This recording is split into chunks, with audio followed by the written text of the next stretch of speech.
The day everything changed, I was pruning roses in my garden. 40 years I'd lived in that craftsman house on Maple Street, raised 2 children there, buried a husband, and planted every single rose bush with my own hands.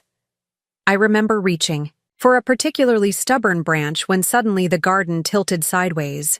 My pruning shears clattered to the ground.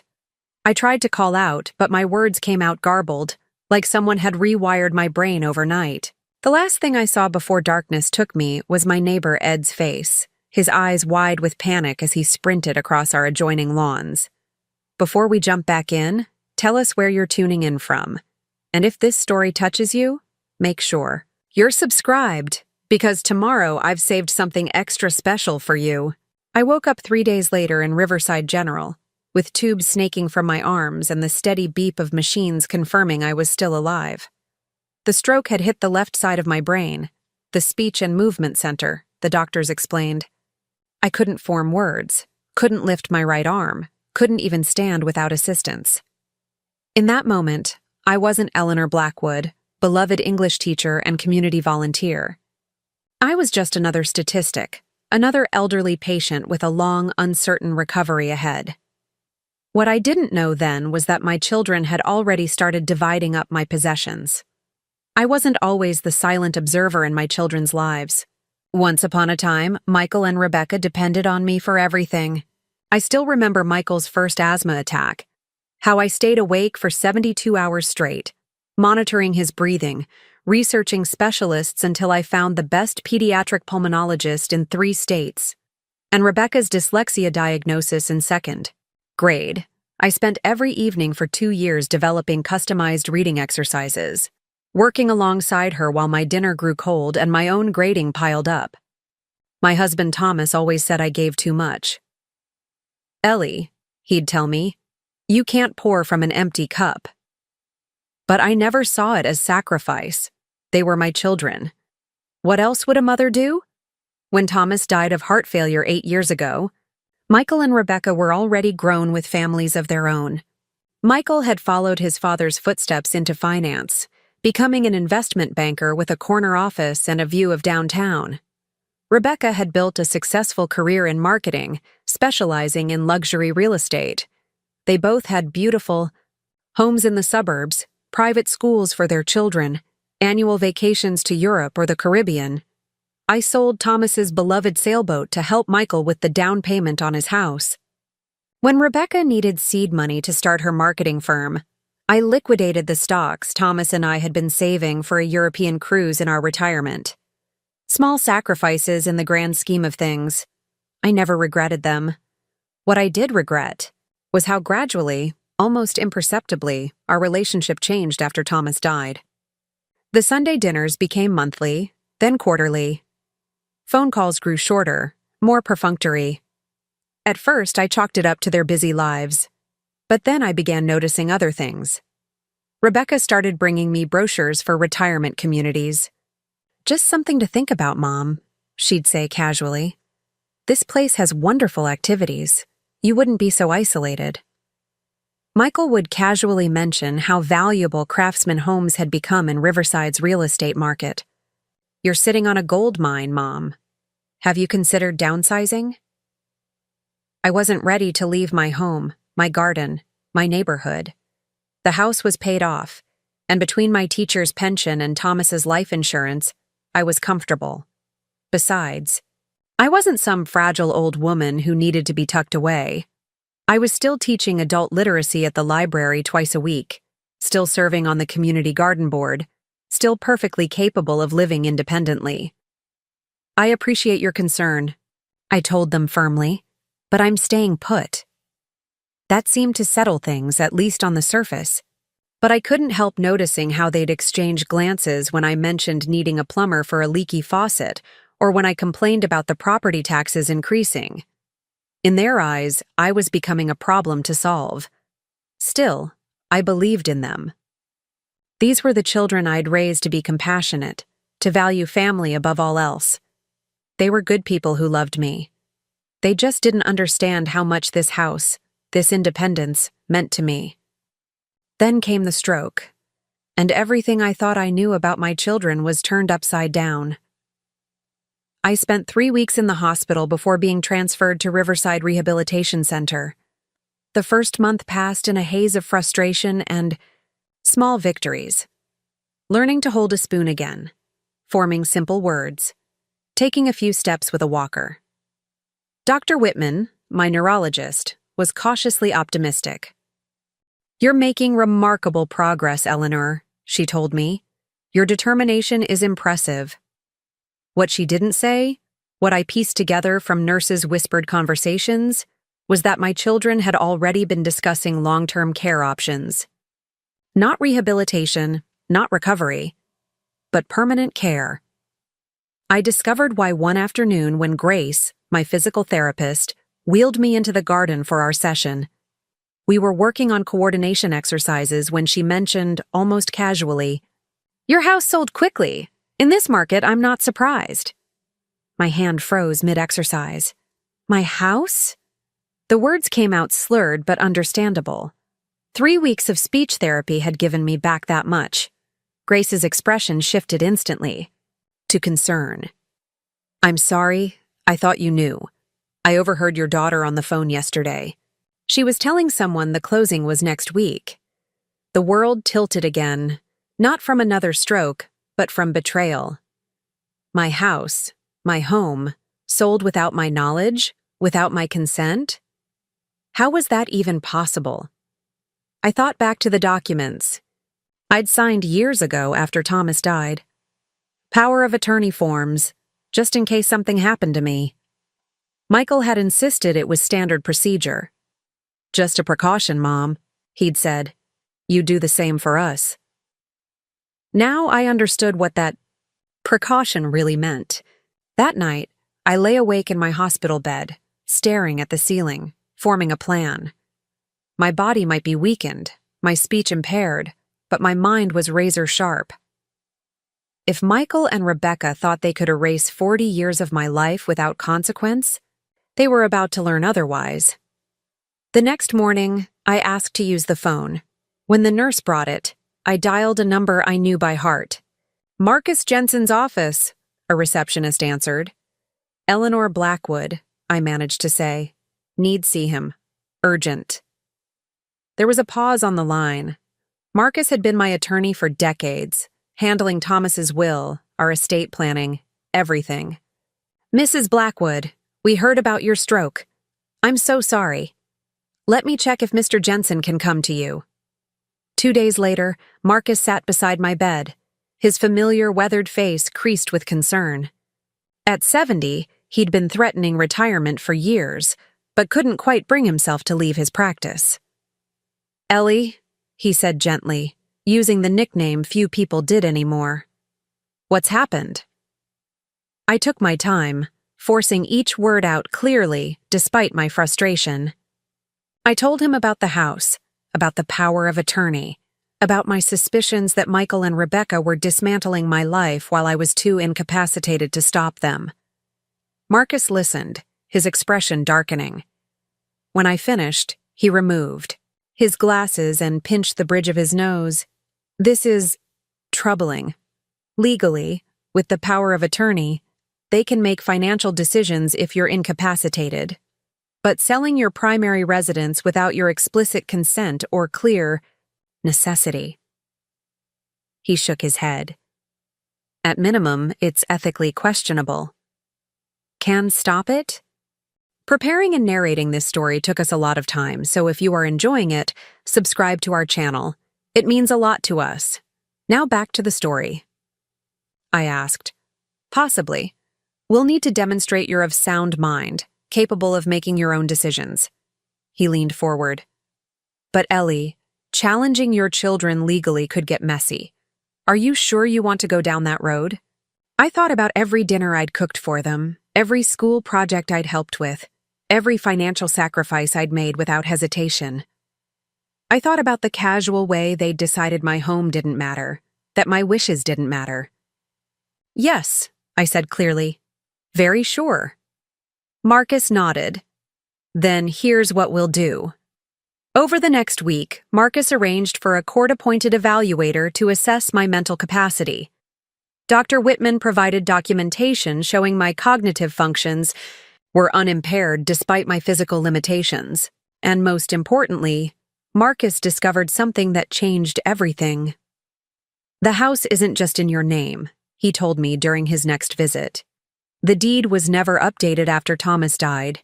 It's still in both your names, held in a specific type of joint tenancy.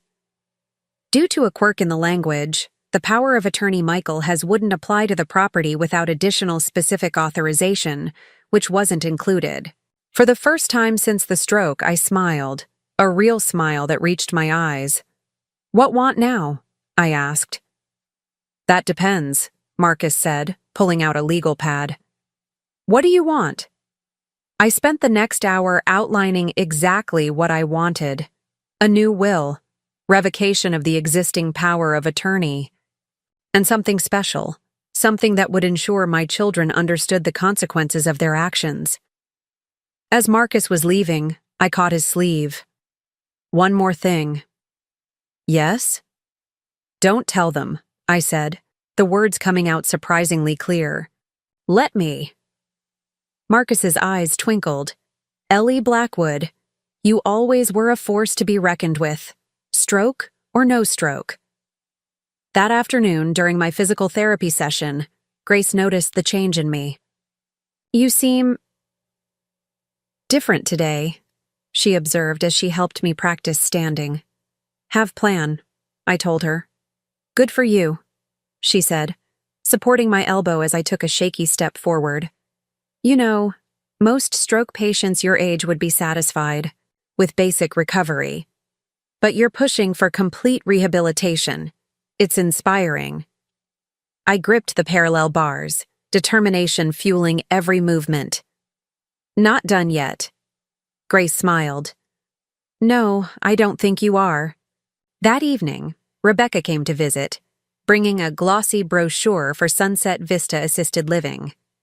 She pulled a chair next to my bed and took my hand in hers, her expression a practiced mask of concern. "Mom, I've found the perfect place for you," she began, her voice too bright, too cheerful. "It's beautiful, like a resort. They have daily activities, 24-hour care, everything you could need."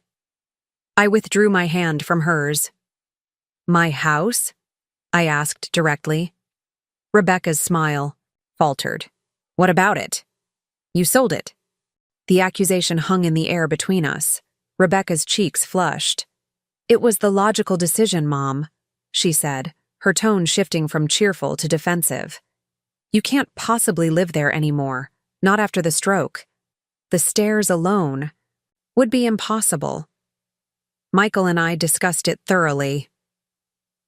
"Without me," I said, each word deliberate and clear.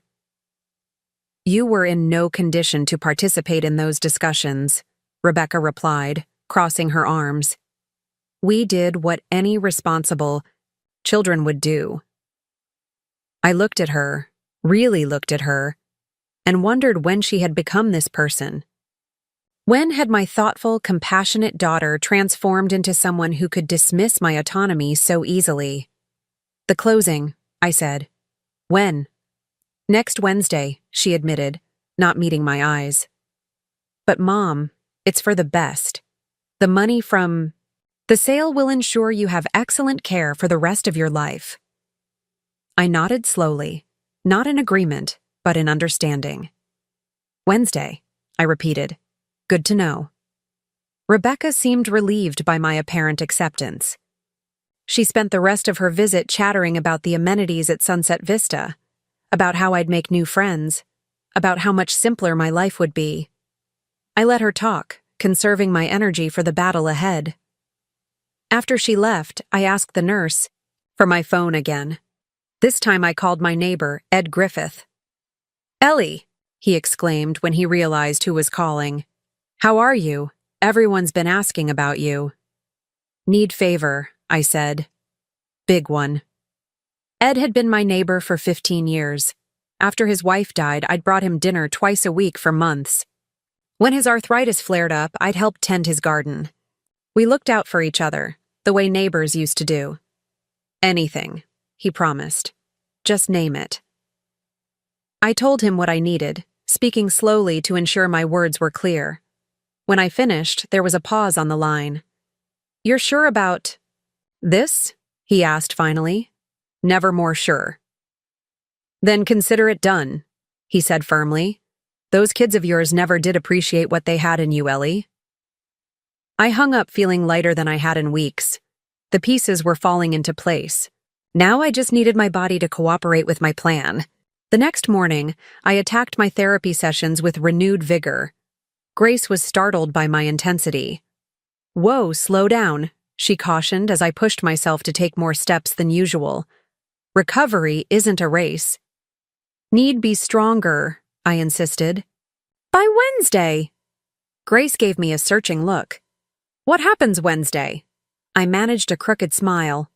"Everything." For the next 5 days, I doubled down on every aspect of my recovery. I badgered the speech therapist into giving me extra exercises. I practiced walking when no one was watching, gripping the rail of my bed for support. I even convinced one of the younger nurses to sneak in additional weights for my arm exercises. By Tuesday evening, I could walk short distances with just a cane. My speech was still slurred, but increasingly comprehensible. And I had regained enough dexterity in my right hand to sign my name, which would prove essential. Wednesday morning dawned clear and bright. I woke early, requested a shower, and asked for my own clothes instead of the hospital gown. The nurse raised her eyebrows, but helped me dress in the outfit Laura, my best friend, had brought from my closet, a simple blue dress I'd always favored, paired with comfortable flats. "Special occasion?" the nurse asked as she helped me brush my hair. "Homecoming," I replied. At precisely 10 a.m., Marcus arrived at the rehabilitation center. With him was Howard Miller, the manager of Heritage Trust Bank, and a notary public. My doctor had already signed off on my capacity to make decisions, and Marcus had prepared all the necessary paperwork. "Everything's in order," Marcus assured me, opening his briefcase on the small table in my room. "We just need your signatures." One by one, I signed the documents. Revocation of power of attorney, a new detailed advance directive, updated will, and finally, the document that would change everything, a trust agreement with very specific terms. "Are you absolutely certain about these conditions?" Marcus asked one last time, indicating the trust document. "Completely," I said, my voice stronger than it had been in weeks. Just as we finished, there was a commotion in the hallway. I heard Michael's voice, then Rebecca's, both raised in argument with someone, presumably the nurse who'd tried to stop them. The door burst open, and there stood my children, expressions somewhere between shock and outrage. "What is going on? Here?" Michael demanded, his gaze darting from me to Marcus to the bank manager. "Mom, what are you doing?" I straightened in my chair, gripping my cane. "Taking back control." Rebecca stepped forward, her professional smile firmly in place despite the tension radiating from her. "Mom, you should have told us you wanted to meet with Marcus. We would have arranged it properly." She turned to the attorney. "Marcus, you know Mom's not well. Any legal decisions should involve us as her power of attorneys." "Former power of attorneys," Marcus corrected mildly, handing her a copy of the revocation I'd just signed. "Your mother has been evaluated and deemed fully competent to manage her own affairs." Michael snatched the document, scanning it quickly. His face flushed. "This is ridiculous. She can barely speak, barely walk. She had a stroke, for God's sake." "A stroke," Dr. Whitman said, entering the room behind them, "which affected her speech and mobility, not her cognitive abilities or decision-making capacity." She crossed to stand beside me, a subtle but clear statement of support. "And as for walking," I said, pushing myself up from the chair with my cane, "getting better every day. The shock on their faces as I stood would have been comical under different circumstances.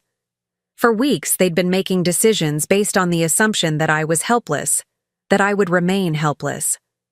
Seeing me stand, hearing me speak, however, imperfectly, forced them to confront the reality of my recovery. "What about the house?" Rebecca asked, her voice smaller now. "The closing is in 2 hours." "Cancelled," I said simply. "You can't do that," Michael protested. "The paperwork is already processed. The buyers had no valid contract," Marcus interjected smoothly. "As I've already explained to them and their attorney this morning, the power of attorney you held did not extend to selling Eleanor's primary residence without specific authorization." Michael's face went from flush to pale. "That's not possible." "I reviewed the documents myself," Howard from the bank confirmed. "The sale cannot legally proceed." Rebecca sank into a chair, her perfect composure finally cracking. "We were only trying to help," she whispered. "The stairs in that house, the maintenance, you can't manage it anymore, Mom." "My decision," I said firmly. "Not yours." Michael ran a hand through his hair, a gesture so reminiscent of his father that it sent a pang through my heart despite everything. "So what happens now? You go back to that house alone? Fall down the stairs with no one to help you? Is that what you want?" "No," I said. "Not alone." I nodded to Marcus, who handed each of my children a sealed envelope. "What's this?" Michael asked suspiciously. "Your mother has established a trust," Marcus explained. "The terms are outlined in those documents. I suggest you read them carefully." As Michael and Rebecca opened their envelopes, I watched their expressions shift from confusion to disbelief. "This can't be serious," Rebecca said finally, looking up from the papers. "Mom, you're giving the house to Laura? Your friend Laura?" "Not giving," I corrected. "Sharing." The truth was more nuanced than Rebecca's simplification. What I'd done was create a living arrangement that would allow me to remain in my home while ensuring I had support. Laura, widowed like me and recently retired from her nursing career, would move into the converted garage apartment. In exchange, for reduced rent, she would help with certain household tasks and provide companionship. The house itself would be placed in a trust, with specific conditions regarding its future. "And this part about our inheritance?" Michael asked, his voice tight. "Is this some kind of joke?" "No joke," I said. "Very serious." The trust stipulated that Michael and Rebecca would indeed inherit the house and remaining assets after my death, but only after completing certain requirements. Weekly visits to me for at least a year, participation in family therapy sessions, volunteer work at the Stroke Recovery Center where I was currently rehabilitating, and most significantly, a documented change in their approach to elder care, to be evaluated by the trustee, Marcus. "This is manipulation," Michael said, crumpling the paper in his hand. "You're punishing us for making difficult decisions when you couldn't." "No," I replied, meeting his gaze steadily. "Teaching you what really matters, before too late." Rebecca was still staring at the document, tears welling in her eyes. "You think we only care about the money," she said softly. "That we don't love you." "Show me different," I challenged. A heavy silence fell over the room. Dr. Whitman quietly excused herself, followed by Howard and the notary. Marcus remained, a steadfast presence at my side. Finally, Michael spoke, his voice rough with emotion. "We were afraid, Mom. When you had the stroke, when we didn't know if you'd wake up. It was like losing Dad all over again." "So you erased me," I said. "Sold my home, planned my future, without asking." "We thought we were doing the right thing," Rebecca insisted, wiping at her tears. "The practical thing." "Life not just practical," I said, tapping my chest. "It's this: family, respect, love." Another silence, this one less hostile, more contemplative. "So what do we do now?" Michael asked finally. I gestured toward the raw door. Take me home. Rebecca looked startled. Today? But your rehabilitation? Outpatient, I said. Already arranged. Marcus cleared his throat. Eleanor will continue her therapy as an outpatient. Laura has agreed to move in this weekend to help with the transition, and your neighbor Ed has organized a rotation of community volunteers to assist with meals and transportation to appointments until Eleanor is more independent. The community? Michael repeated, looking bemused. You mean people from the neighborhood? Friends, I corrected. People who care. People who see me, not just my limitations. The implied criticism hit its mark. Both of my children had the grace to look ashamed. I'm sorry, Mom, Rebecca said softly. I didn't realize. We didn't think. Now you will, I said firmly. Every week, in therapy. A reluctant smile tugged at Michael's mouth. You're not giving us much choice, are you? Always choice, I replied. Show up or don't. Love or don't. Your decision. Rebecca stood, smoothing her skirt with trembling hands. I'll drive you home, she offered. And I'd like to come by tomorrow, too, if that's okay. It wasn't forgiveness. Not yet. It wasn't a return to the relationship we'd had before, but it was a start. Yes, I said, allowing a small smile. Tomorrow good. As Marcus helped me gather my few belongings, I caught sight of my reflection in the window. Gray-haired, still weak on one side, leaning on a cane, but standing. Independent. And for the first time since the stroke, truly hopeful about what lay ahead. My children had tried to write the end of my story without me. Instead, they'd unwittingly helped me begin a new chapter.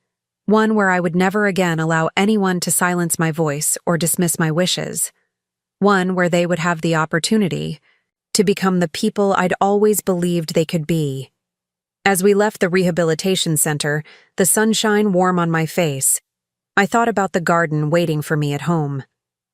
The roses would need tending. New seeds would need planting. There was still so much growth ahead. The drive home from Riverside Rehabilitation Center was silent. Michael kept his eyes fixed on the road, his knuckles white against the steering. Wheel. Rebecca sat beside me in the back seat, occasionally reaching to adjust my blanket or offer water I didn't need. Their attentiveness felt hollow now, performative rather than genuine. I gazed out the window, watching familiar landmarks come into view. The elementary school where I'd taught for 15 years before moving to the high school. The community garden I'd helped establish. The coffee shop where Thomas and I used to spend Sunday mornings reading the newspaper to each other. When we turned onto Maple Street, my heart constricted at the sight of the for sale sign still planted in my front yard. Michael noticed my expression and muttered, "I'll take care of that," before pulling into the driveway. I said nothing, simply acknowledging his words with a slight nod. The sign was the least of my concerns now. Ed Griffith was waiting on my porch, his weathered face breaking into a wide smile as we arrived. Next to him stood Laura, my closest friend since we'd both started teaching at Riverside Elementary 4 decades ago. Behind them, I could see half a dozen neighbors moving around inside my house through the windows. "Welcome home, Ellie," Ed called, coming down the steps to open my car door. The cavalry's assembled. Rebecca stiffened beside me. "We didn't realize you'd arranged all this," she said, gesturing toward the gathering. "Not me," I replied truthfully. "Friends did." Laura approached, her eyes suspiciously bright as she leaned down to embrace me. "We've got everything." "Ready," she whispered. "Just like you asked." With Ed's support on one side and my cane on the other, I made my way up the familiar path to my front door. Each step was a small victory, a testament to the hours of therapy I'd endured and the countless more that lay ahead. I could feel Michael and Rebecca trailing behind us, their presence uncertain, as if they were visitors rather than family. The house smelled of lemon polish and fresh flowers. Someone had been cleaning, thoroughly. The hardwood floors gleamed, the windows sparkled, and vases of garden blossoms brightened every surface.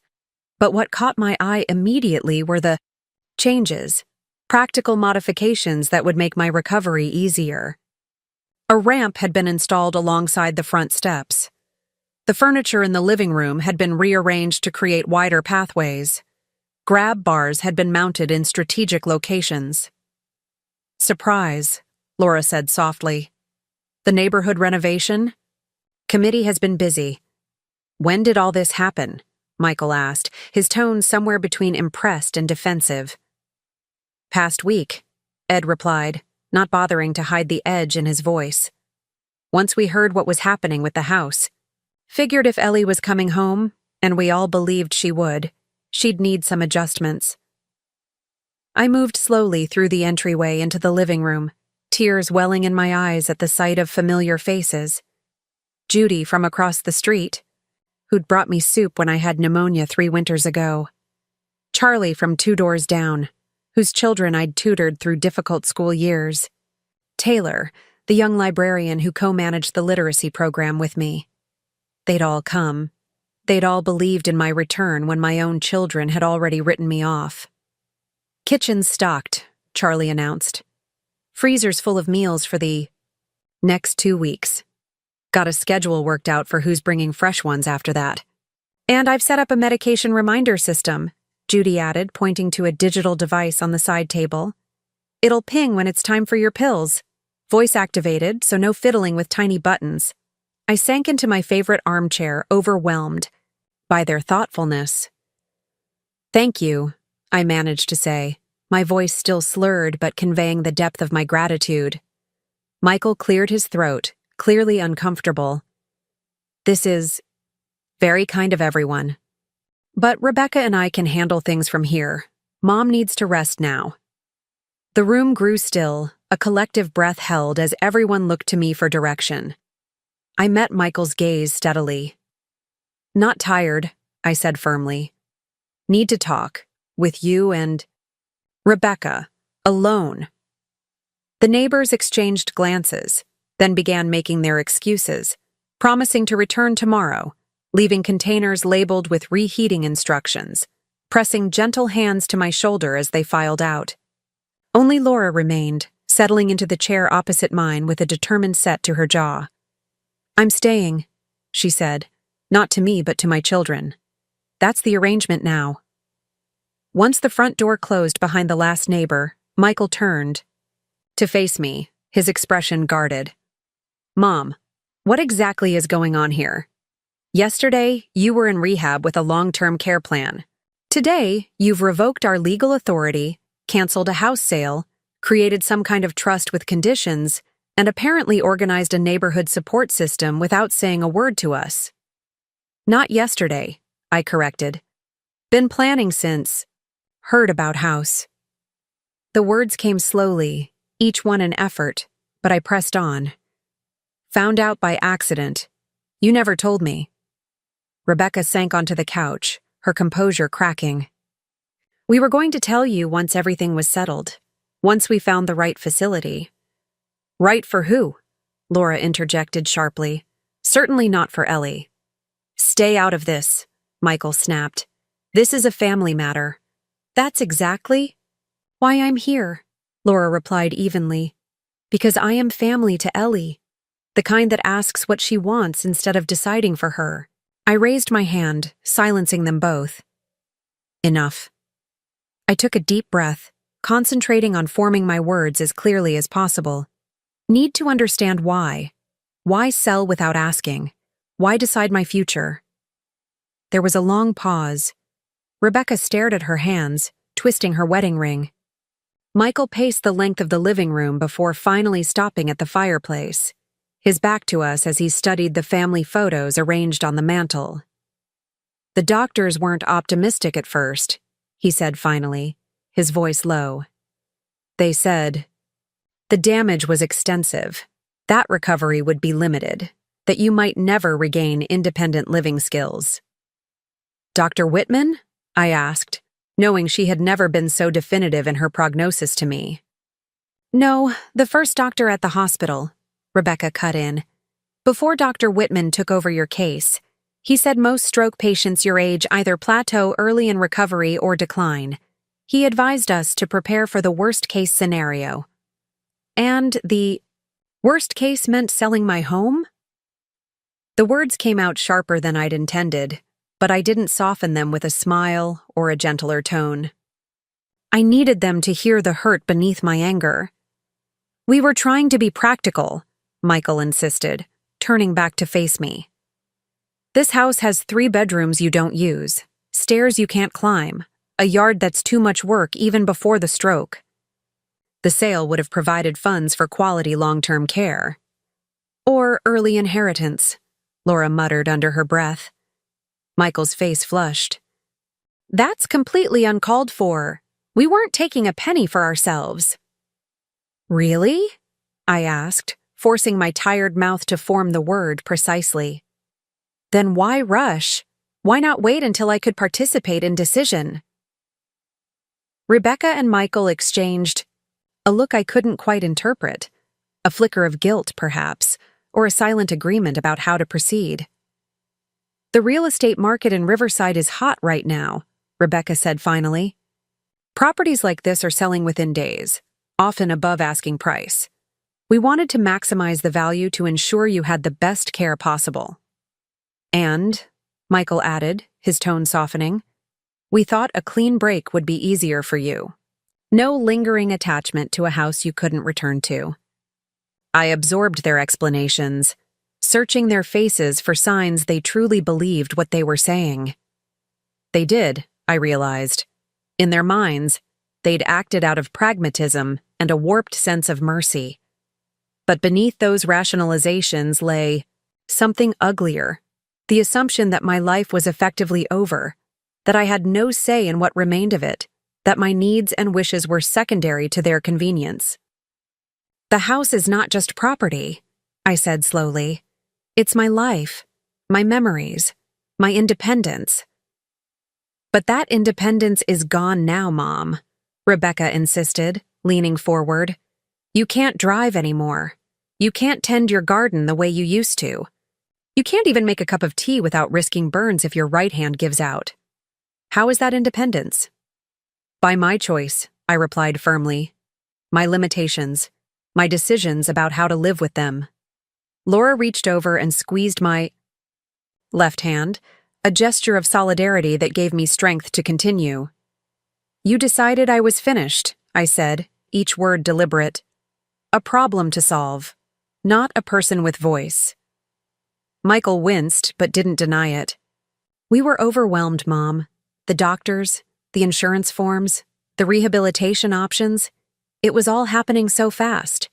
We did what we thought was best." "Without asking what I thought was best," I countered. A heavy silence settled over the room. Outside, the afternoon light was fading, casting long shadows across the polished floor. I felt exhaustion creeping in at the edges of my determination, but I wasn't finished yet. "There's something else," I said, turning to Rebecca. "The, bracelet. Your grandmother's pearl bracelet. It's missing from my jewelry box." Rebecca's face blanched. I was just keeping it safe. With the house being shown to strangers, I thought." "And the first editions?" I asked, nodding toward the bookshelf where my father's collection had stood. "The space is there. Books. Missing."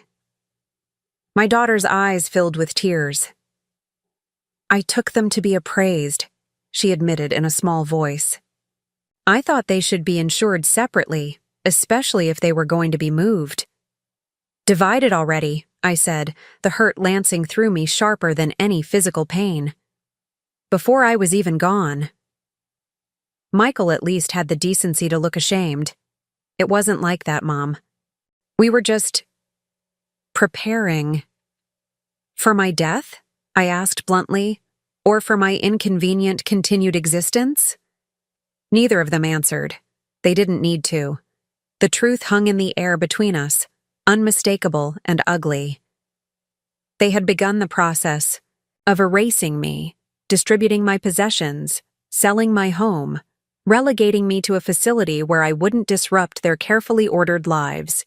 And they had done it all under the guise of care, of responsibility, of practical necessity.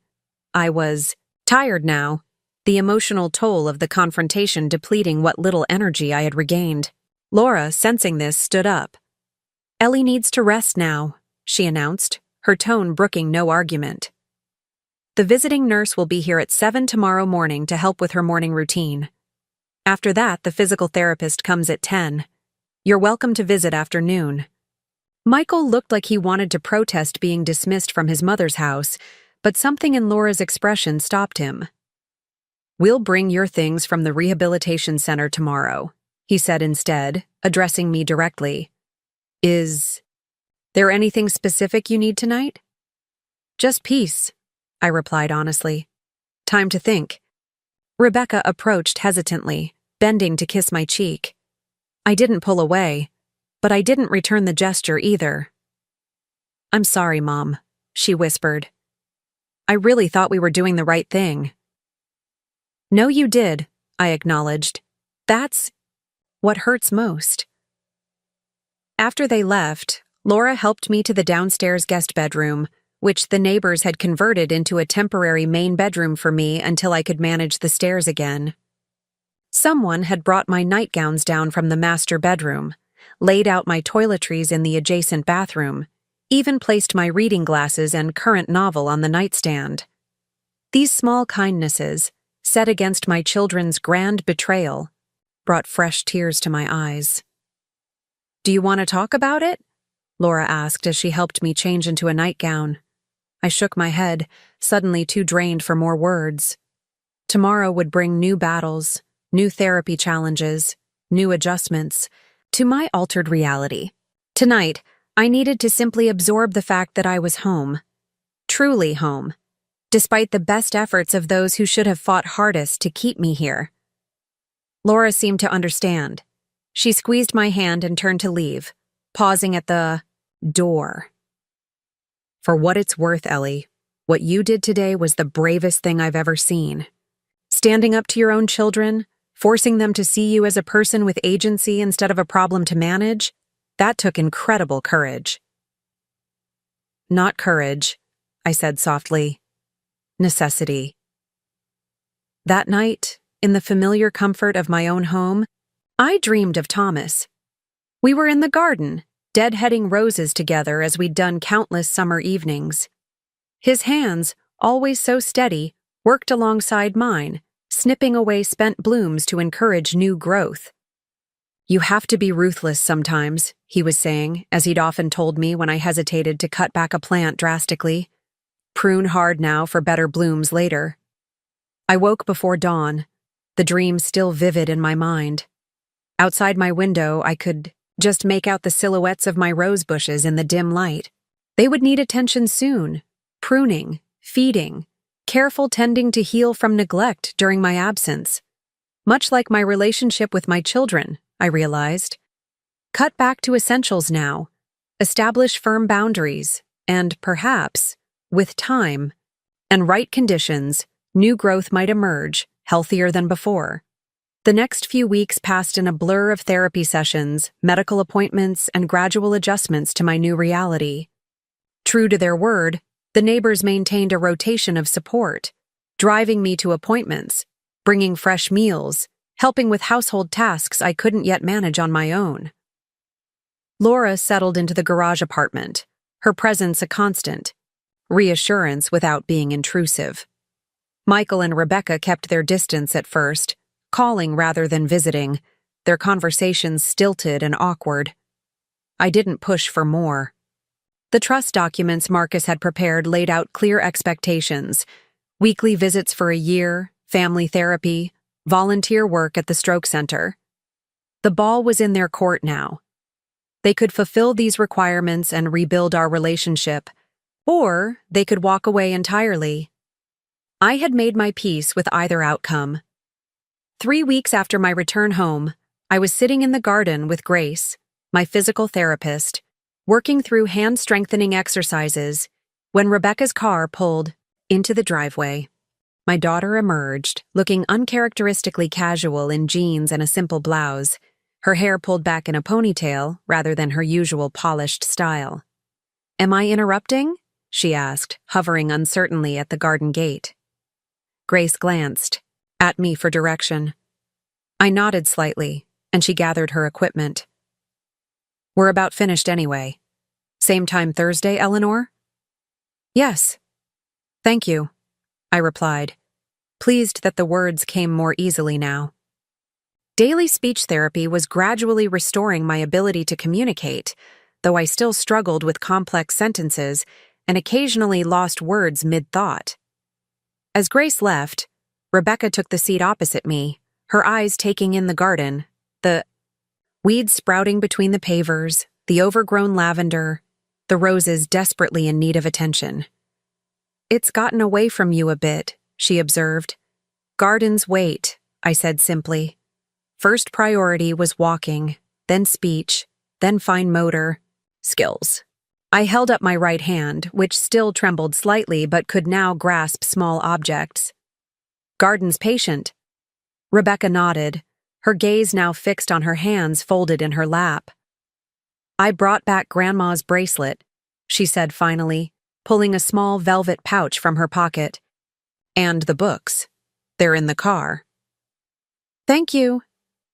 A silence stretched between us, neither comfortable nor entirely hostile.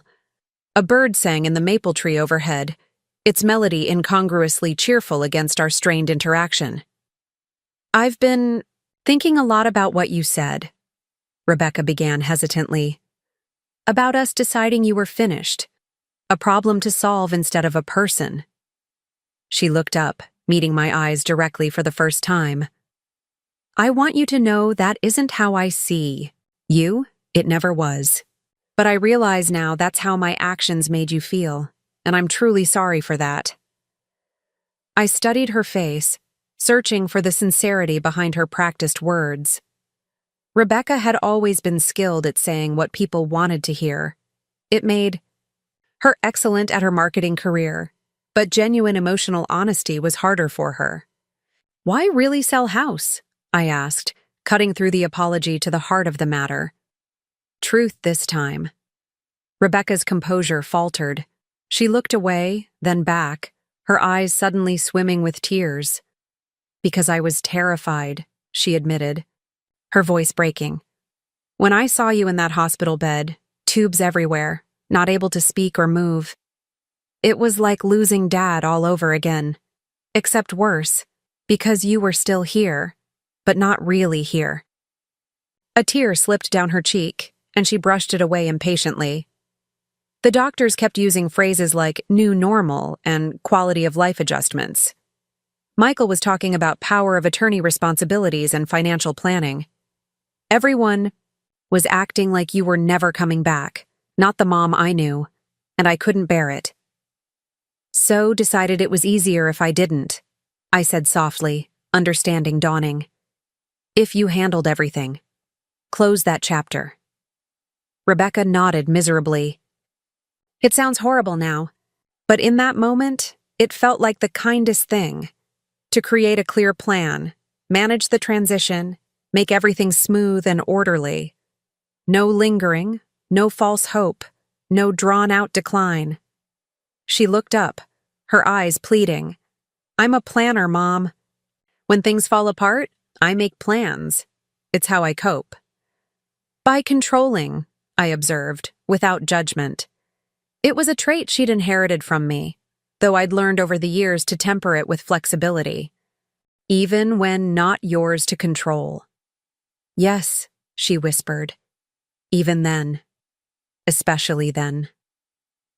I reached across the small garden table and took her hand in mine, my left hand still strong and steady. "I understand," I said. And I did. Fear could make monsters of us all, drive us to actions we'd later regret out of desperate desire to impose order on chaos, certainty on the unknown. Rebecca squeezed my hand, fresh tears spilling down her cheeks. "I don't deserve your understanding. What we did what I did, was unforgivable. Not unforgivable, I corrected. Just wrong. Big difference. How do I make it right? She asked, sounding younger suddenly, like the little girl who used to ask me how to fix her mistakes. I gestured toward the overgrown garden surrounding us. Start here. Help me rebuild, step by step. Her gaze traveled over the tangled roses, the weedy paths, the general disarray of what had once been my pride and joy. Then she looked back at me, really looked, taking in the changes the stroke had left behind, the slight droop on the right side of my face, the tremor in my hand, the cane leaning against my chair. Okay, she said quietly. Where do we begin? For the next several hours, we worked side by side in the garden.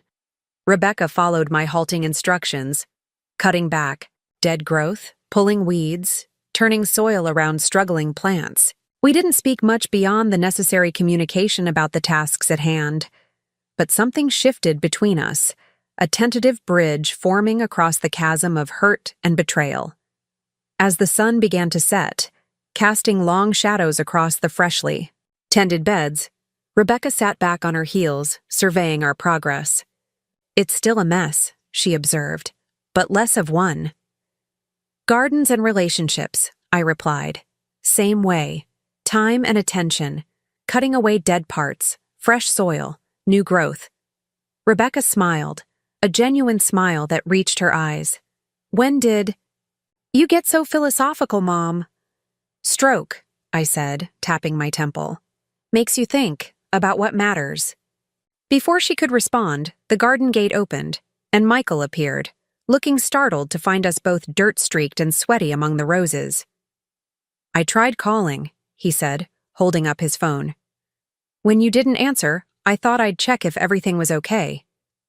Fine, I assured him. Phone inside. Been gardening. Michael's gaze swept over the half-restored flower beds, Rebecca's soil-stained jeans, my tired but content expression. Something complicated flickered across his face. Surprise, perhaps, or regret at being excluded from this moment of reconciliation. I see, he said stiffly. Well, I just wanted to let you know I've signed up for the volunteer orientation at the Stroke Center. It's next Tuesday evening. I nodded, acknowledging this first step toward meeting the trust requirements. Good. Thank you. An awkward silence fell. Rebecca stood up, brushing dirt from her knees. I should get going. Emma has a recital tonight. She hesitated, then added, Maybe I could bring her to visit this weekend? She's been asking about you. Like that, I said, genuinely pleased at the prospect of seeing my granddaughter. Sunday afternoon? Sunday it is. Rebecca bent to kiss my cheek, her usual polished reserve replaced by a new, careful tenderness. I'll bring scones from that bakery you like. After she left, Michael remained standing by the gate, his posture rigid, his expression guarded. Unlike Rebecca, he hadn't yet offered a genuine apology or explanation for his actions. Our interaction since my return home had been formal, focused on practical matters rather than emotional reconciliation. Join me? I invited, gesturing to the chair Rebecca had vacated. He hesitated, then crossed the garden to sit opposite me. Up close, I could see the strain in his face, the shadows under his eyes suggesting sleepless nights. You and Rebecca seem to have reached an understanding, he observed, his tone carefully neutral. Beginning one, I clarified. Long way go still. Michael nodded, his gaze fixed on the freshly turned earth rather than on me. The trust conditions, he said abruptly. They're humiliating, treating us like children who need to be taught how to care about their mother. I let his words hang in the air between us, neither agreeing nor disagreeing. The evening breeze stirred the rose petals, carrying their sweet scent across the garden. How would you have felt? I asked finally. If someone sold your home without asking? Divided your possessions? Decided your future? He flinched slightly but didn't answer. The trust, not punishment, I continued. Structure. For rebuilding trust, you broke. Michael ran a hand through his hair, that gesture so like his father's, and sighed deeply. I don't know how to fix this, Mom. I don't know if I can be what you want me to be. Don't want you to be anything, I replied simply. Just want you to see me. Person still here. Different, yes. Damaged, yes. But still me. Still deserving of voice. For the first time since the confrontation at the rehabilitation center, Michael really looked at me. Not at the stroke patient, not at the problem to be managed, but at his mother. His eyes filled with tears, and he quickly looked away, embarrassed by this uncharacteristic show of emotion. I didn't know what to do, he admitted, his voice barely audible. I'm not good at this. Illness, vulnerability, decline. Dad's death nearly broke me. And when I saw you in that hospital bed... He trailed off, swallowing hard. Easier to handle practically, I finished for him. Forms, finances, arrangements, not feelings. He nodded, relieved at my understanding. Rebecca and I approached it differently, but we ended up in the same place. She planned obsessively to manage her fear. I detached emotionally and focused on logistics to manage mine. And neither asked what I needed, I pointed out gently. No, he agreed, meeting my eyes again. We didn't. And I'm sorry for that. Mom, truly sorry. It wasn't a complete reconciliation. There were still hurt feelings on both sides, trust to be rebuilt, patterns to be broken. But it was a start, a recognition of the harm done, and a willingness, however tentative, to forge a new path forward. As darkness fell over the garden, Michael helped me inside. His support neither overprotective nor reluctant, but measured to my actual needs. It was, I realized, the first time since the stroke that one of my children had treated me as a person, rather than a patient or a problem. That night, as Laura helped me prepare for bed, she noticed a change in my demeanor. Good day? She asked, arranging my pills in the organizer for the next morning. Better than expected, I replied. Garden half rescued. Rebecca apologized, Michael beginning to understand. Laura smiled, adjusting my pillows so I could sit comfortably to read before sleep. And you? How are you feeling about all of it? I considered the question carefully. The betrayal still stung. The trust that had been broken wouldn't be easily repaired. But beneath the hurt and disappointment, a flicker of hope had kindled. Not for a return to what was, but for the possibility of something new. Something that honored the reality of my changed condition while respecting my personhood, my agency, my right to determine my own future. Hopeful, I said finally. Cautiously hopeful. The next morning brought a new challenge. My first outpatient speech therapy session coincided with a meeting Marcus had arranged with the couple who had attempted to purchase my house. Despite the canceled sale, they were pursuing legal action, claiming breach of contract and seeking compensation for various expenses incurred. You don't need to attend, Marcus assured me during his early morning visit to discuss the situation. I can represent your interests fully. Want to be there? I insisted. My house, my fight. Marcus smiled, a glint of admiration in his eyes. I had a feeling you'd say that. The meeting's scheduled for 3 this afternoon at my office. I'll send a car for you. The law office of Jensen and Associates occupied the 3rd floor of a renovated textile mill downtown. As promised, Marcus sent a car. Not just any car, but his own personal vehicle with his longtime assistant Walter behind the wheel. The gesture wasn't lost on me. Marcus wasn't merely providing transportation. He was making a statement about my standing as a valued client. Mrs. Blackwood. Walter greeted me warmly as he helped me from the house to the car. It's good to see you up and about.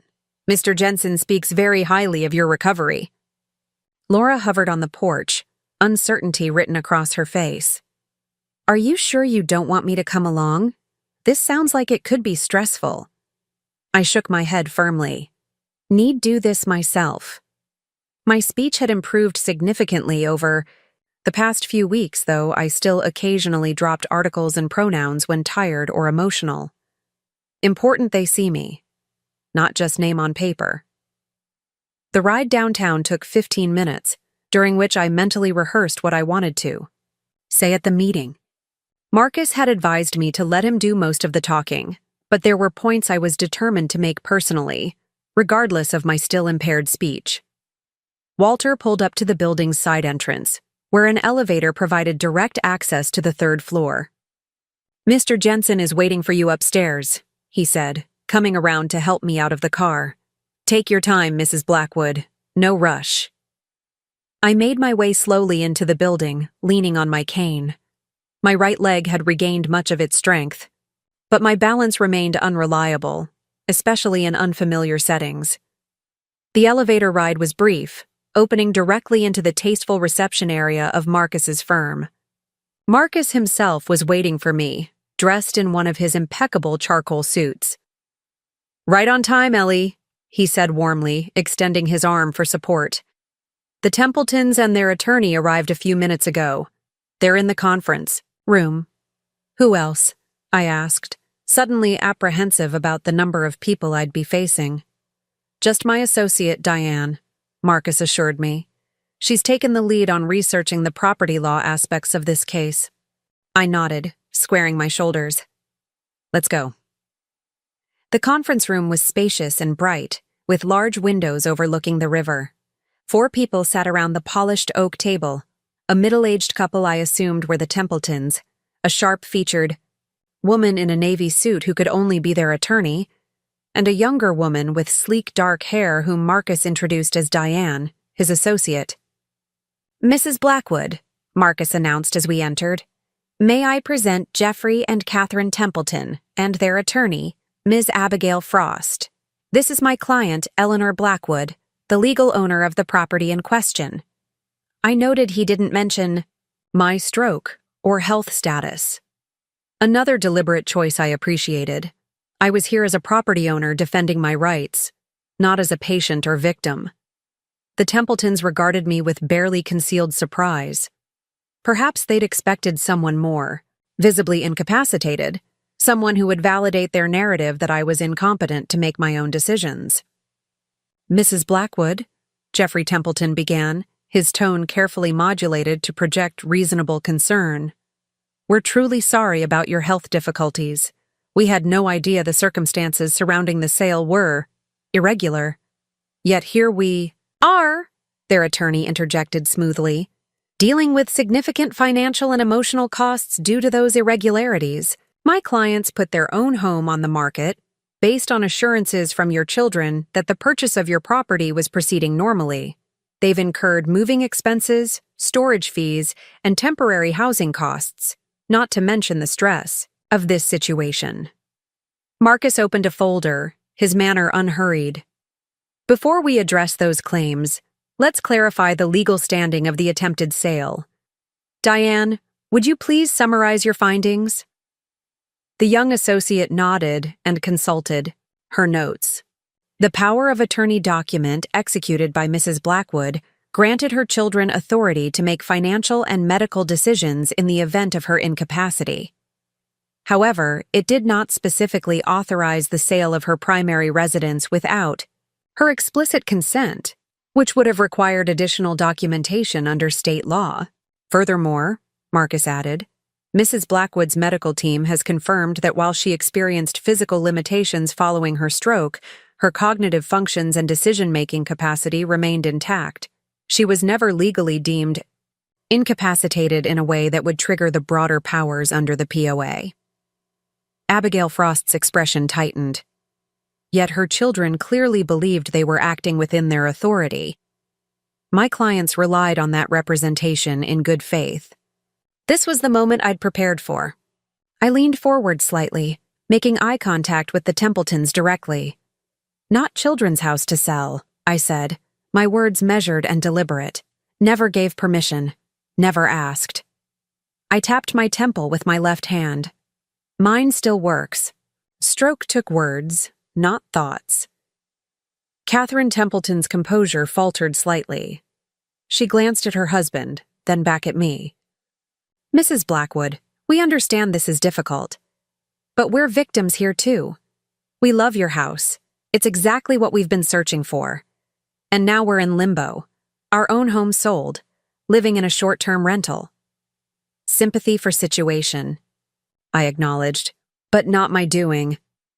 Jeffrey Templeton leaned forward, his expression hardening. With all due respect, Mrs. Blackwood, your children indicated you were permanently moving to assisted living. They showed us your medical reports, or at least portions of them, suggesting your condition was unlikely to improve sufficiently for independent living. A surge of anger rushed through me at this confirmation of how thoroughly my children had violated my privacy and autonomy. I gripped my cane tighter, using the physical sensation to ground myself. They were wrong, I said simply. Not their decision-make. Abigail Frost shuffled her papers, clearly regrouping. Be that as it may, there's still the matter of damages. My clients have suffered real financial harm and significant inconvenience. We're prepared to file suit if necessary, but we'd prefer to reach a reasonable settlement. Marcus nodded thoughtfully. And what exactly would you consider reasonable, Ms. Frost? Full reimbursement of all expenses related to the aborted purchase, plus compensation for the increased housing costs they're now facing in this market. We estimate the total at approximately $75,000. I nearly choked at the figure.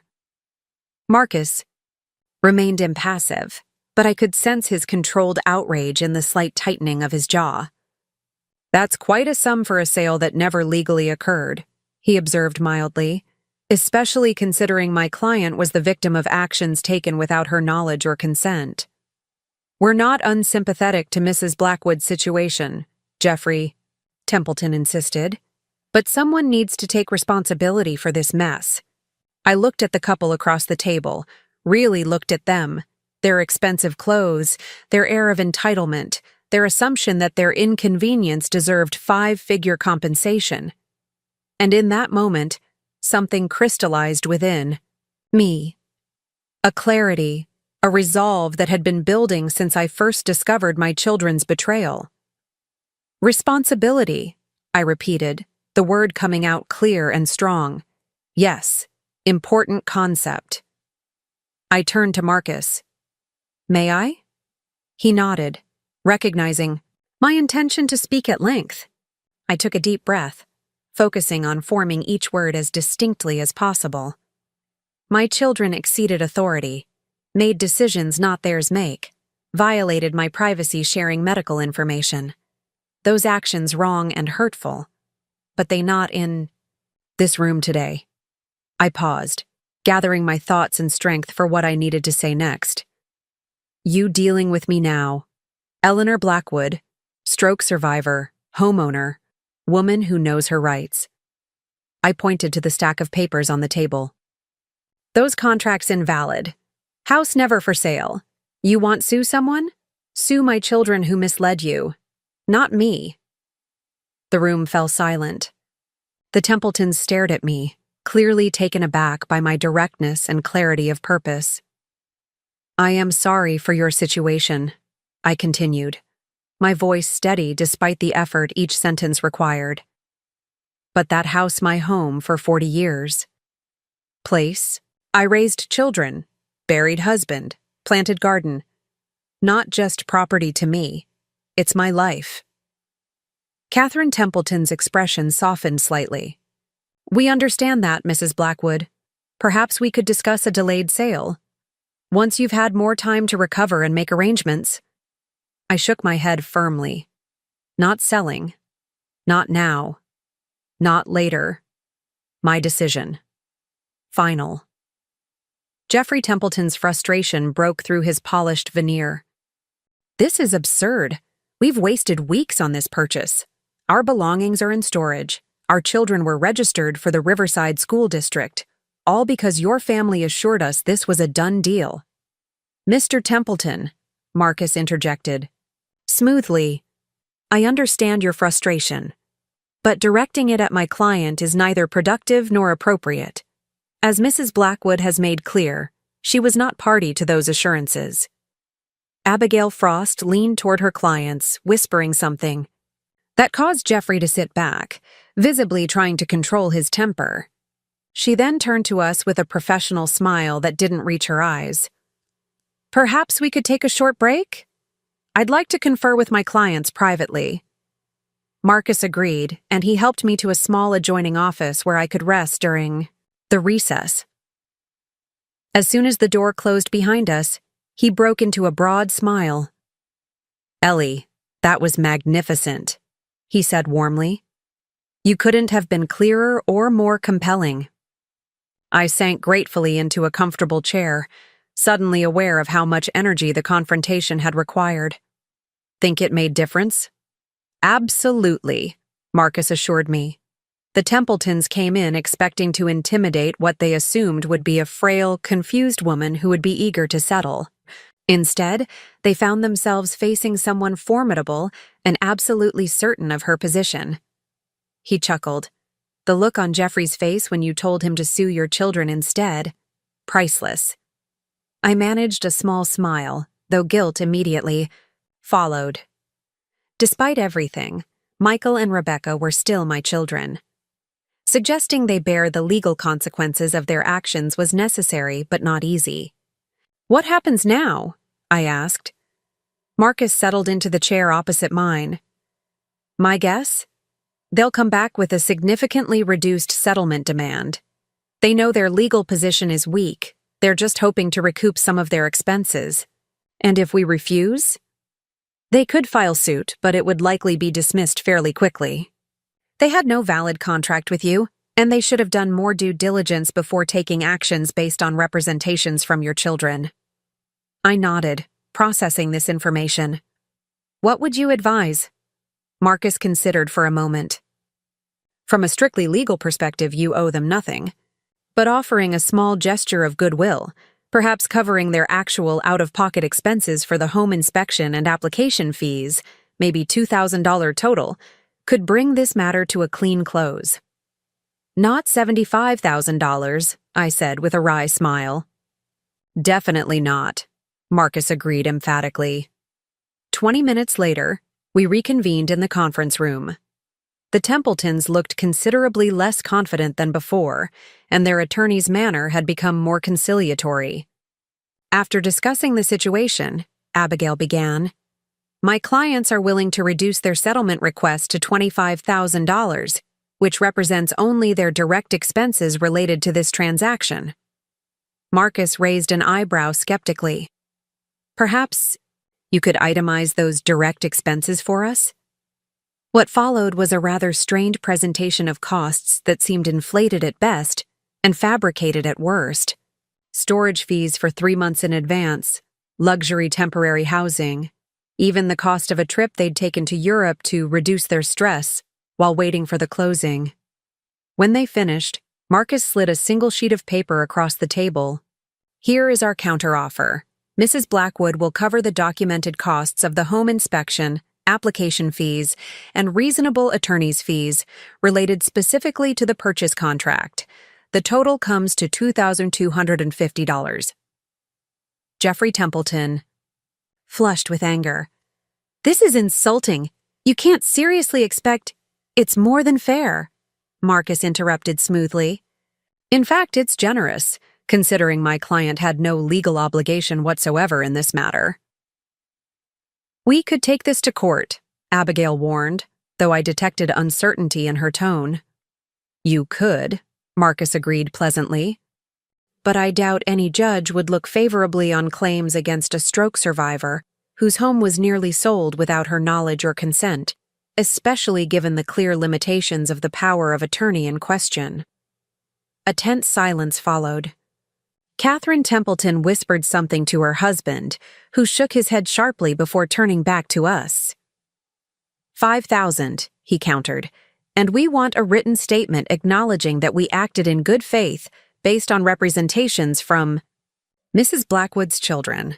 I looked at Marcus, who gave me a slight nod, indicating the offer was reasonable if I wanted to accept it. 3,000, I said clearly, and statement that says we both acted good faith. No blame. The Templetons exchanged glances, then nodded reluctantly. Fine, 3,000 and a mutual statement of good faith. We just want this ordeal behind us.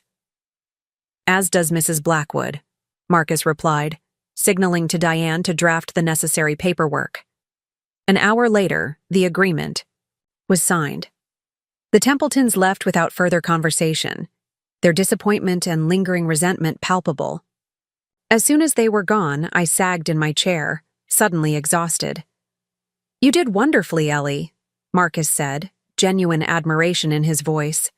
Not many people could have handled that confrontation with such poise, especially after what you've been through. Thank you for support, I replied sincerely. Not just legal, believing in me. Marcus's expression softened. I've known you for over 30 years, Ellie.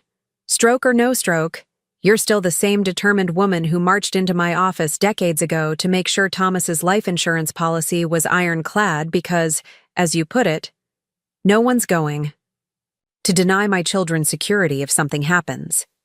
The memory brought tears to my eyes. I had been so focused on protecting my children then, the same children who had nearly stripped me of my own security now. They know about meeting? I asked, referring to Michael and Rebecca. I informed them it was taking place, yes. They wanted to attend, but I advised against it. This needed to be directly between you and the Templetons. I nodded, relieved that Marcus had managed that potential complication. The last thing I needed was Michael and Rebecca present for a confrontation centered on their unauthorized actions. Ready, go home now, I said, fatigue evident in my increasingly slurred speech. Been long day. Marcus personally escorted me back to Walter in the waiting car, his gentle support a reminder of how much I valued our long association. Before I got into the car, he handed me a sealed envelope. The updated will and trust documents you requested, he explained. Review them when you're rested, and we can discuss any changes next week. I tucked the envelope into my purse, thanked him again, and settled into the car for the ride home. As Walter navigated the early afternoon traffic, I found myself reflecting on the meeting. Standing up to the Templetons had been empowering, yes, but also illuminating. For the first time since the stroke, I had fully embraced my new reality. Not as a diminished version of my former self, but as someone different yet equally determined, equally worthy of respect and autonomy. When I arrived home, I was surprised to find Michael's car in the driveway. Laura met me at the door, looking slightly apologetic. He showed up about an hour ago, she explained quietly. Said he needed to talk to you about something important. I told him you were out, but he insisted on waiting. My fatigue instantly doubled at the prospect of another emotional confrontation. Where is he? In the kitchen. I made him help. Prepare lunch, Laura added with a small smile. I made my way slowly down the hallway, each step requiring more effort than usual after the strain of the meeting. When I entered the kitchen, I found Michael standing at the counter, awkwardly, assembling sandwiches under Laura's distant supervision. He looked up as I entered, his expression a complex mix of concern, embarrassment, and something else I couldn't quite identify. Perhaps respect. Mom, he said, setting down the knife he'd been using to spread mayonnaise. How did the meeting go? I eased myself into a chair at the kitchen table, placing my cane carefully against the edge. Productive. Matter settled. $3,000 covers their actual expenses. Michael's eyebrows shot up. 3,000?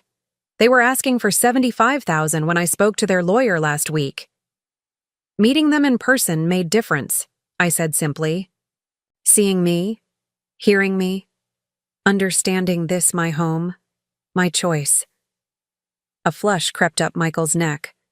I'm sorry you had to deal with that. It should have been my responsibility to clean up the mess I created. Yes, I agreed, not softening the truth. Should have been. Laura quietly placed a glass of water and my medication on the table before tactfully excusing herself, leaving Michael and me alone in the kitchen.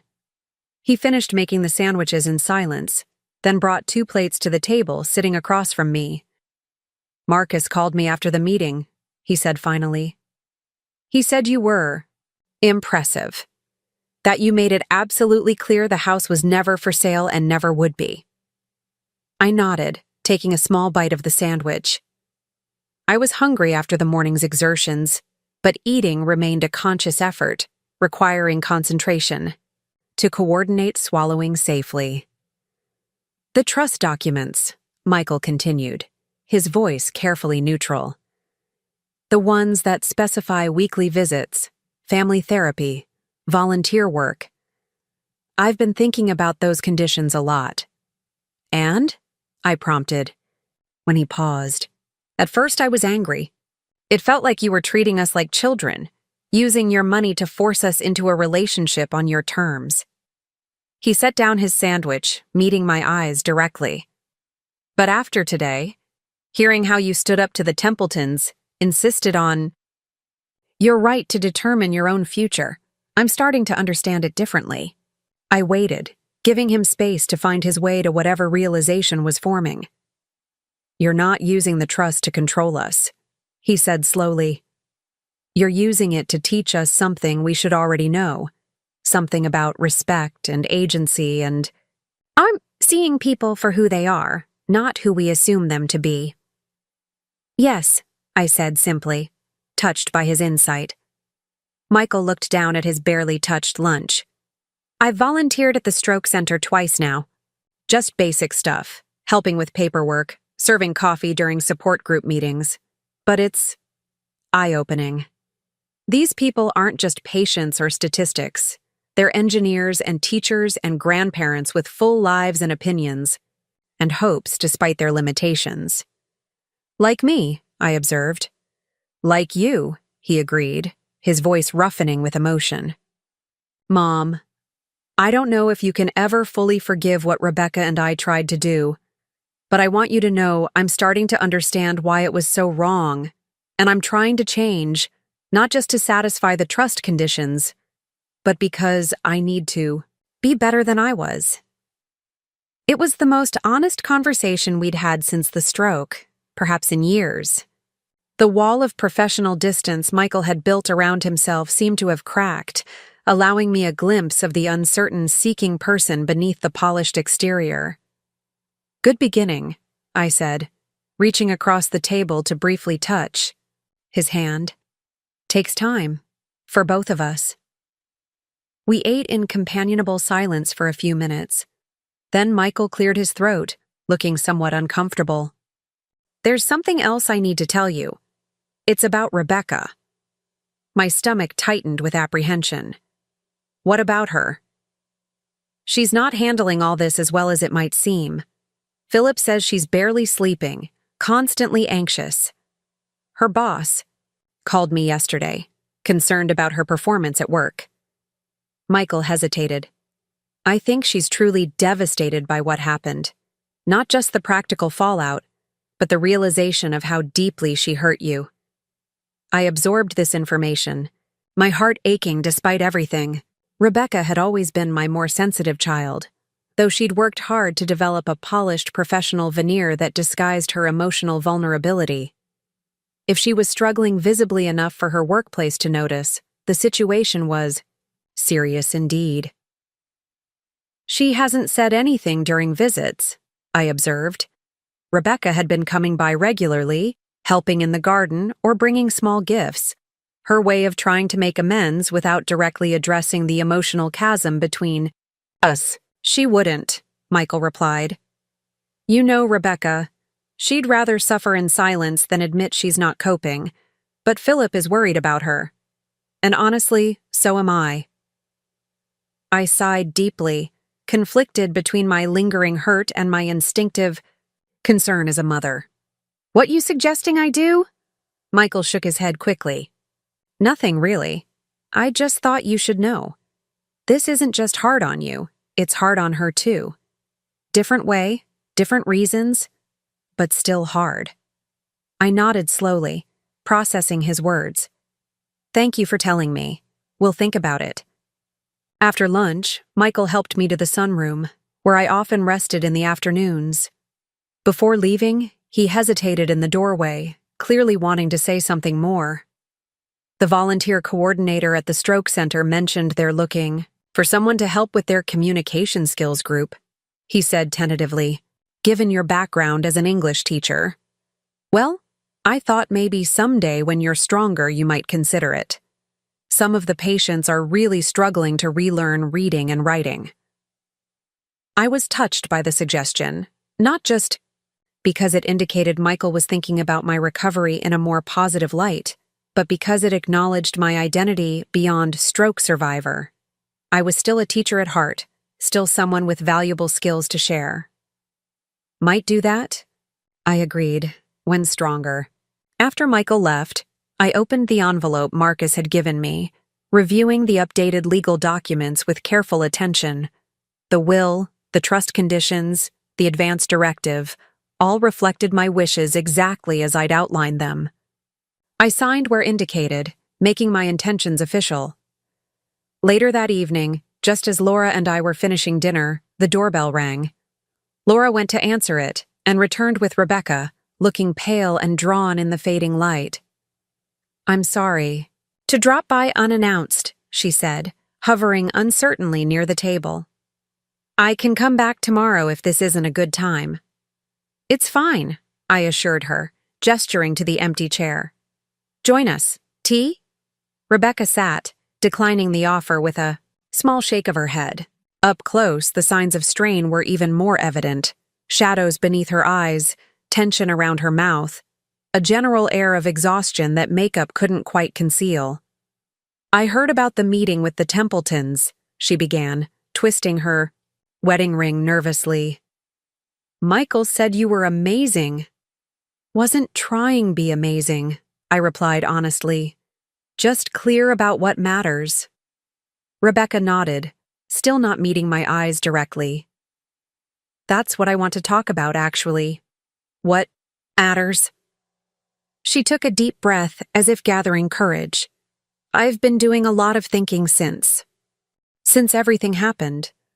About why I reacted the way I did, why I made the choices I made. Laura quietly excused herself, leaving us to talk privately. I waited, giving Rebecca space to continue at her own pace. When Dad died, she said, finally, I was terrified that I'd lose you too. Not immediately, but gradually. That's what happened with Grandma Jenkins, remember? First the little memory lapses, then the bigger ones, then the fall that landed her in the nursing home. Rebecca's voice caught. By the end, she didn't even know who I was anymore. I remembered all too well. Thomas's mother had suffered from advancing dementia in her final years. Her vibrant personality slowly erased until only a fragile shell remained. The experience had been devastating for the entire family, especially Rebecca, who had been particularly close to her grandmother. Your stroke, Rebecca continued softly. It triggered all those old fears. The doctors were talking about brain damage, about permanent disability. All I could think was that I was losing you. If not physically, then the essence of you. The mom I've known all my life. So you started planning, I supplied, understanding dawning, taking control before things could fall apart. Rebecca nodded miserably. I convinced myself I was being practical, responsible, but really I was just terrified, and that fear made me do things I'm deeply ashamed of now. Tears spilled down her cheeks, and she brushed them away impatiently. I know saying sorry isn't enough. Actions matter more than words. That's why I've started seeing a therapist on my own, even before the family sessions required by the trust. I need to understand why I responded the way I did, so I never do anything like that again, to you or anyone else. The genuine remorse in her voice touched me deeply. This wasn't the polished professional apology she'd offered in the garden weeks ago, but something rawer, more honest, a true recognition of the harm she'd caused. Fear, powerful emotion, I said gently, makes us strangers to ourselves sometimes. That's exactly it, Rebecca agreed, looking relieved at my understanding. I became someone I don't recognize or like very much, but I want you to know I'm working to find my way back, not to who I was before, because that person was still capable of making those terrible decisions, but to someone better. Someone worthy of being your daughter again. I reached across the table and took her hand in mine. Already my daughter, I said firmly. Always will be. What changes now is how we understand each other, how we rebuild trust. Rebecca squeezed my hand, fresh tears falling. I don't deserve your grace, Mom. Not after what I did. Not about deserving, I replied. About choosing to move forward, together.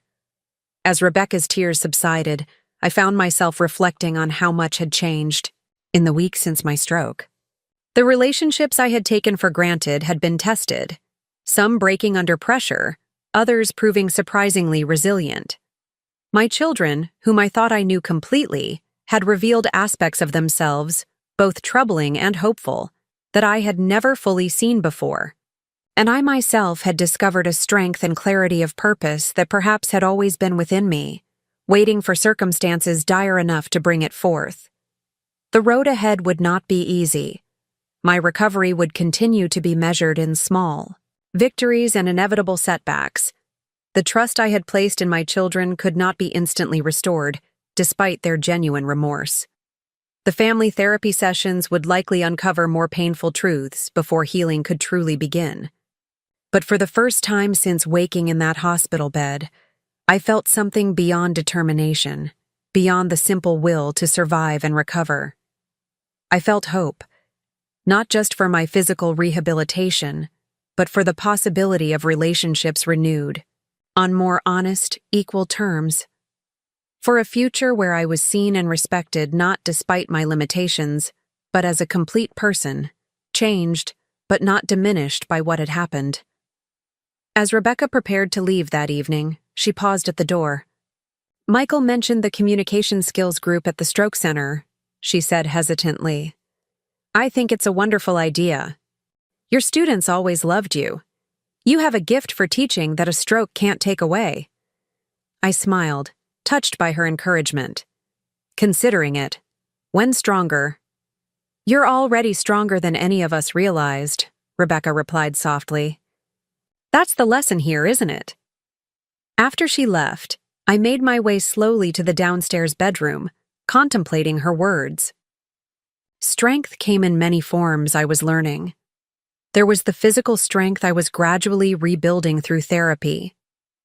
There was the mental fortitude required to face each frustrating day of limited speech and mobility. There was the emotional resilience needed to work through betrayal toward forgiveness. But perhaps most important was the strength to redefine myself in the wake of profound change, to accept what was lost while embracing what remained and what might yet be discovered. That was the hidden strength I hadn't known I possessed until circumstances forced me to find it. As I drifted toward sleep, I thought about the communication skills group at the stroke center. Not today, not tomorrow, but someday soon, I would be ready to step into a classroom again.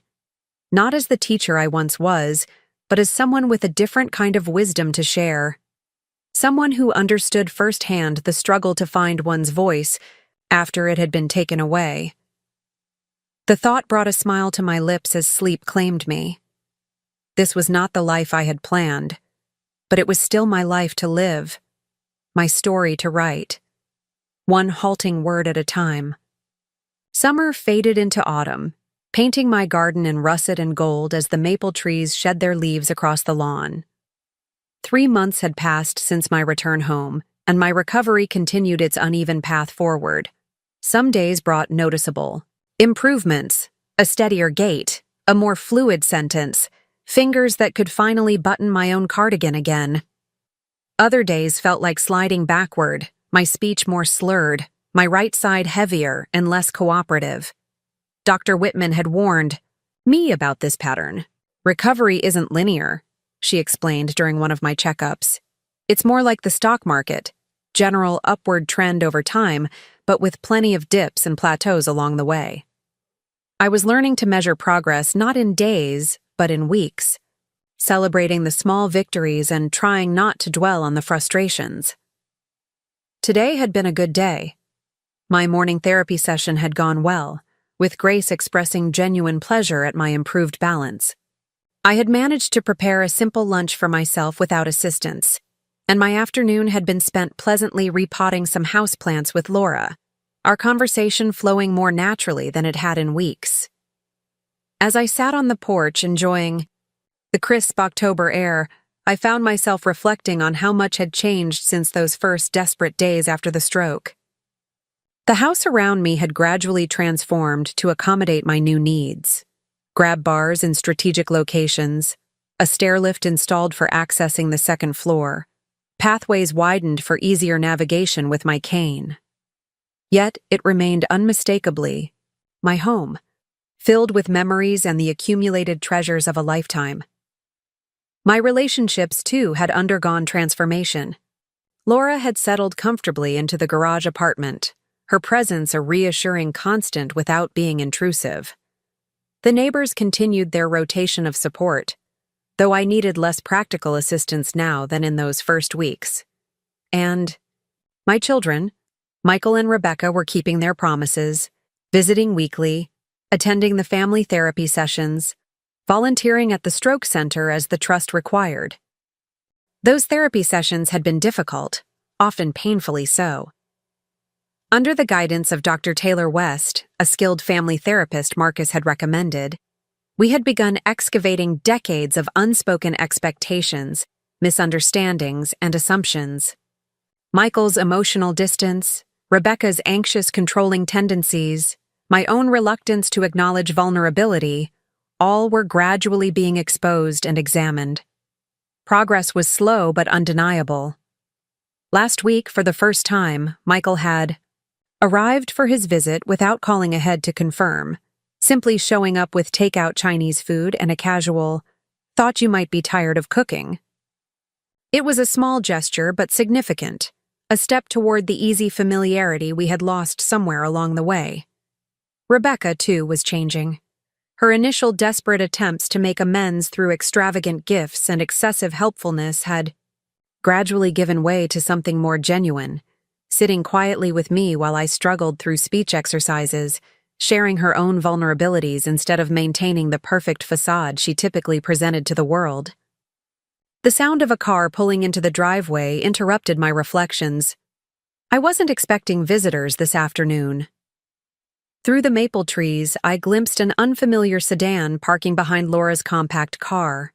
A woman emerged, tall, professionally dressed, with a portfolio tucked under her arm.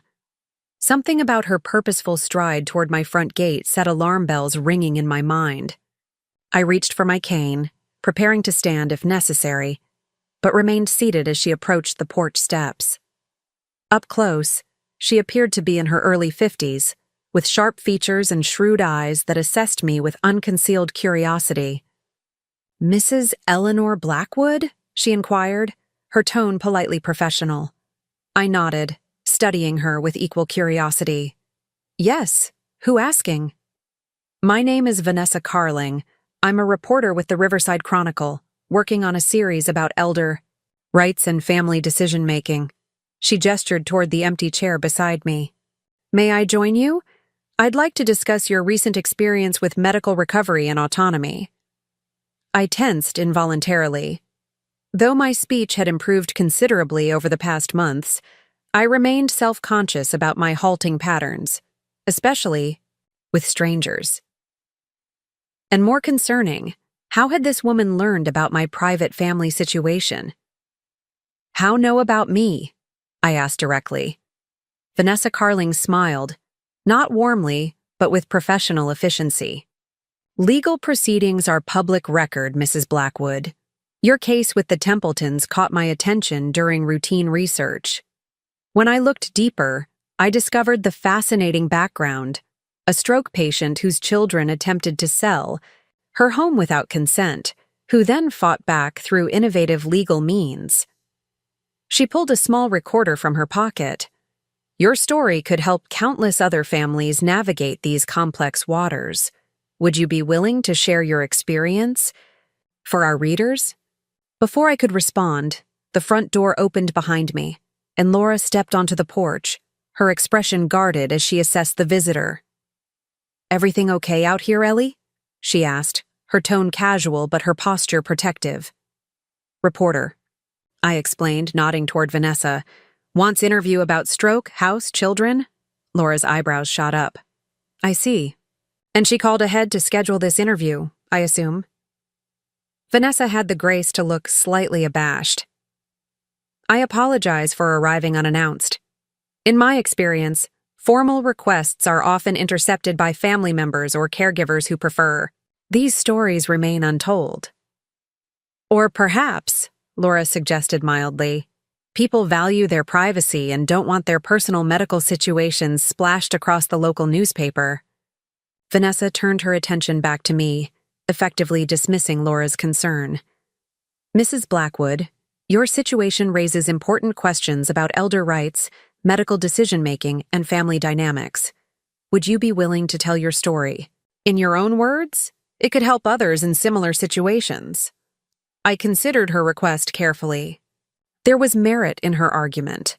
My experience might indeed provide valuable insights for others facing similar challenges.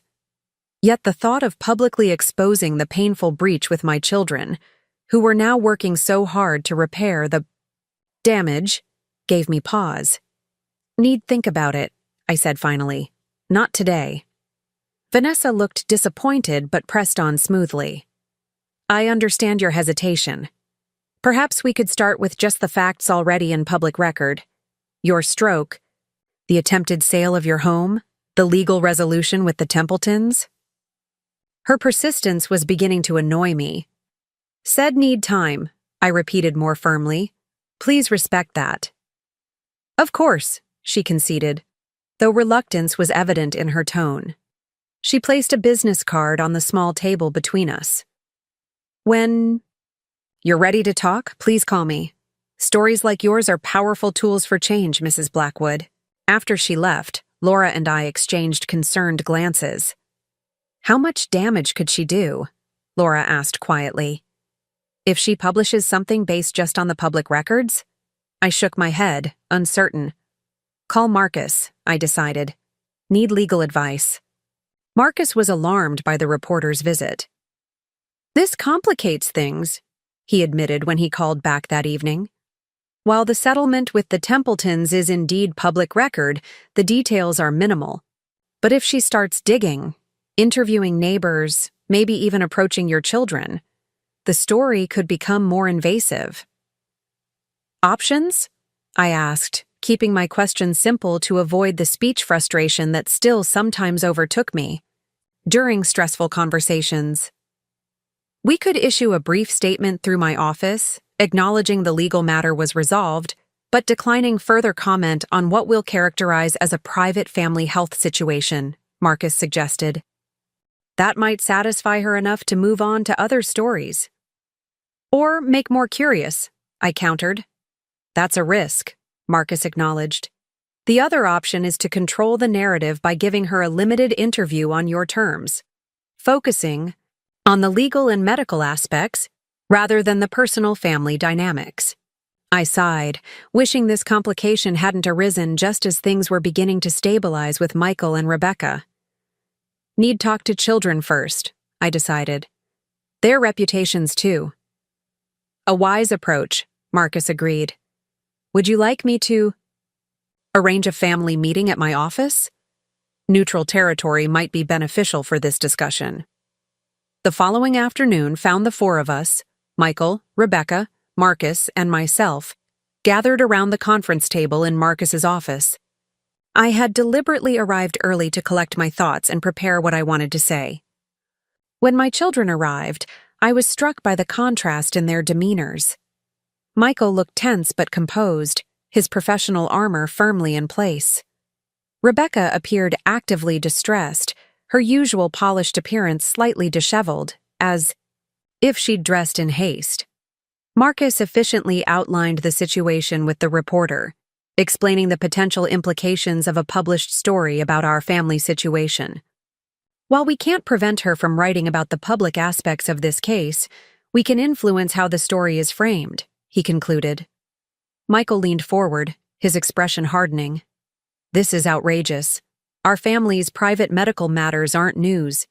Can't we get some kind of injunction? Freedom of the press, I reminded him gently. Public records. Mom's right, Marcus confirmed. We can't legally prevent reporting on matters of public record. The question is how to respond. Rebecca had remained silent, her gaze fixed on her hands clasped tightly in her lap. Now she looked up, her eyes bright with unshed tears. This is my fault, she said quietly. If I hadn't pushed so hard to sell the house quickly, if I'd just waited until you were stable enough to participate in the decision.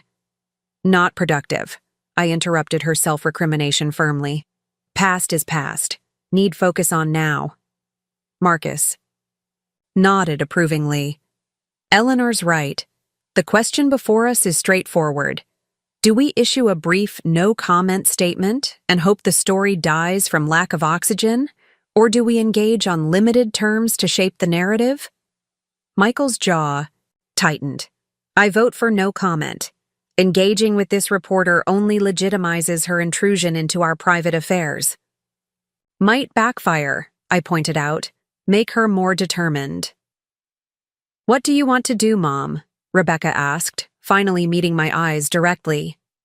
It's your story, ultimately. Your privacy that's most at stake. Her willingness to defer to my preference, marked change from the controlling behavior that had precipitated our crisis, touched me deeply. 3 months ago, she would have insisted on managing the situation herself, convinced she knew best how to protect me. Think should talk to her, I said slowly. Limited interview. Focus on medical aspects, legal rights, not family conflict. Are you sure, Mom? Michael asked, looking concerned. These reporters can be manipulative. They ask seemingly innocent questions, then twist your words to create controversy. Not helpless, I reminded him, meeting his gaze steadily. Can handle reporter. Rebecca smiled slightly, the first genuine expression I'd seen from her since she arrived. You certainly handled the Templetons, she acknowledged, and us, for that matter. If we pursue the limited interview approach, Marcus interjected, returning us to the practical considerations, I would recommend having me present as your counsel, Eleanor. We can establish ground rules in advance, topics that are off-limits, time constraints, the right to review quotes before publication. I nodded my agreement. Good plan. Michael still looked skeptical. And if this reporter ignores the ground, rules? If she publishes something damaging despite our precautions? Then we deal with consequences, I said pragmatically. Together. After further discussion, we reached a consensus. Marcus would contact Vanessa Carling to arrange a brief interview with strict parameters. I would focus on the medical and legal aspects of my experience, emphasizing the importance of patient autonomy and proper understanding of powers of attorney. Personal details about my children would remain off limits. As the meeting concluded, Rebecca lingered behind while Michael spoke privately with Marcus about some technical legal questions. I'm scared about this, Mom, she admitted quietly. Not just for my reputation, though I'd be lying if I said that wasn't a concern. But mostly, I'm worried about you having to relive all of it. The shock of discovering what we'd done. The hurt and betrayal you must have felt. I reached for her hand, squeezing it gently. Part of healing, I assured her. Telling story helps make sense of it. I hope so, she replied, though doubt lingered in her eyes. Just, Please don't push yourself too hard. Your recovery is more important than any newspaper article. Her genuine concern, focused on my well-being rather than her own comfort, was another small sign of the growth these difficult months had fostered. We'll be careful, I promised. 3 days later, Vanessa Carling arrived at my home precisely at the appointed time for our interview. Marcus was already there, having arrived early to review our strategy.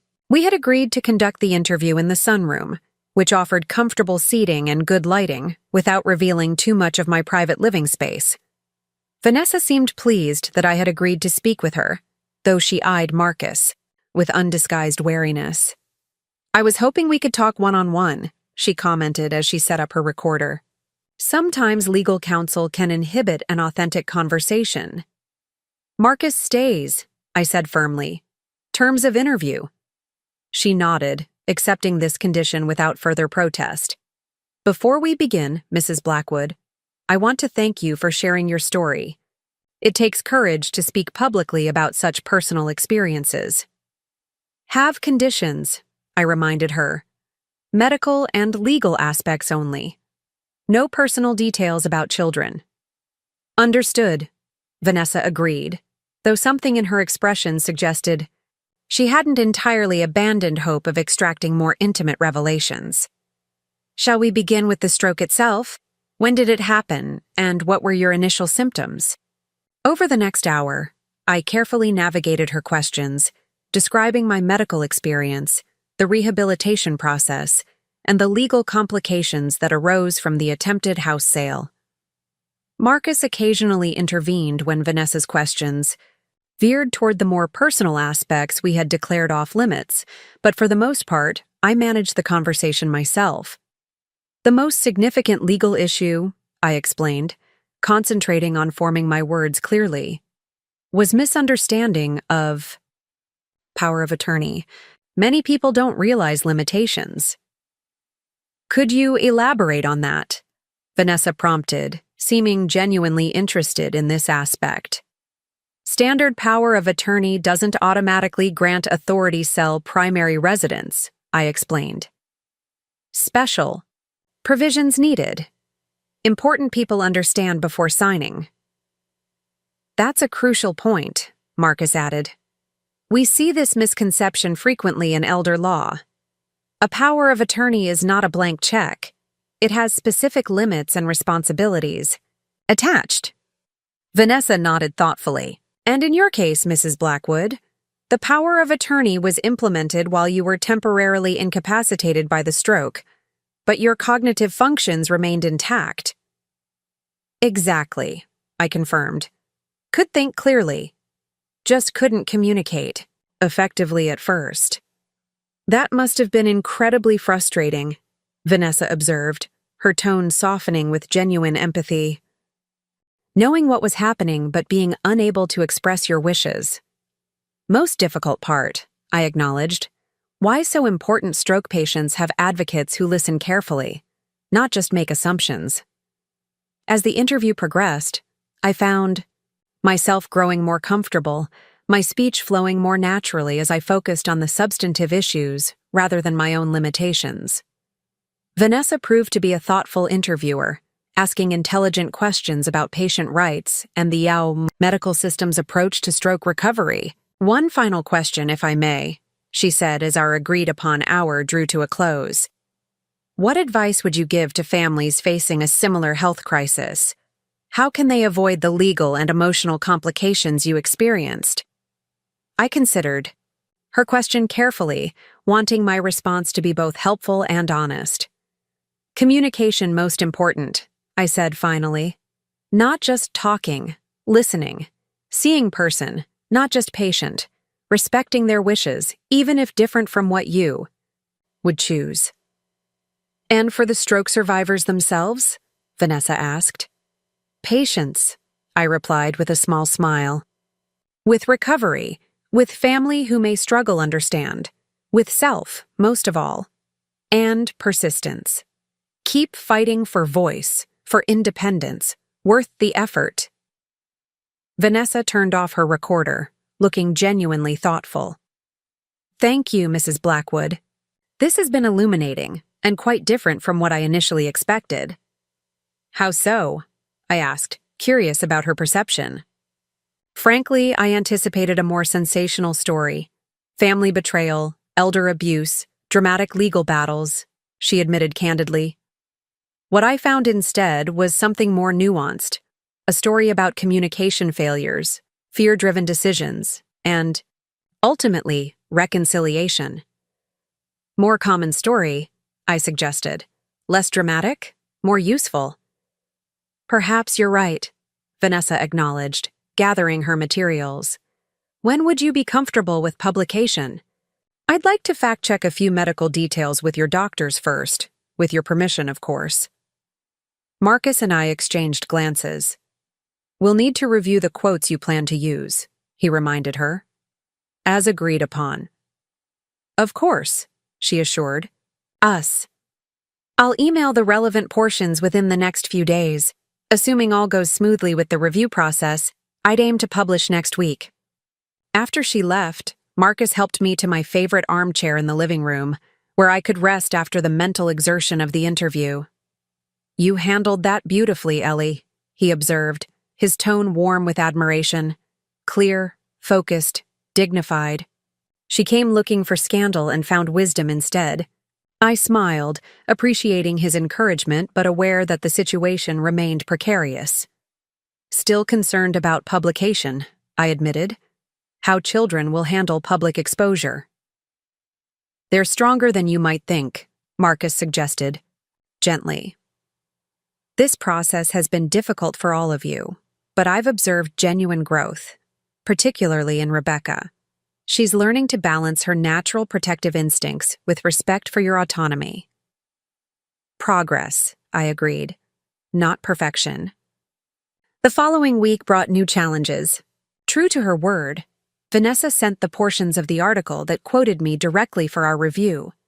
The content was fair and accurate, focusing on the medical and legal aspects as agreed. Marcus responded with only minor corrections to some technical details about the power of attorney provisions. 2 days before the expected publication date, I received unexpected visitors. Michael and Rebecca arrived together on a Wednesday afternoon, both appearing tense and preoccupied. "We need to talk to you about something, Mom," Michael began once we were settled in the living room. "It's about the newspaper article." My heart sank. "Problem with quotes?" I asked, concerned that Vanessa might have disregarded our agreement after all. "No, nothing like that," Rebecca assured me quickly. "It's actually—" She glanced at Michael, seemingly unsure how to continue. "We want to add our perspective to the article," Michael said bluntly. "We've contacted Ms. Carling and offered to provide brief statements to accompany your interview." I stared at them, taken aback by this unexpected development. "Why?" I asked simply.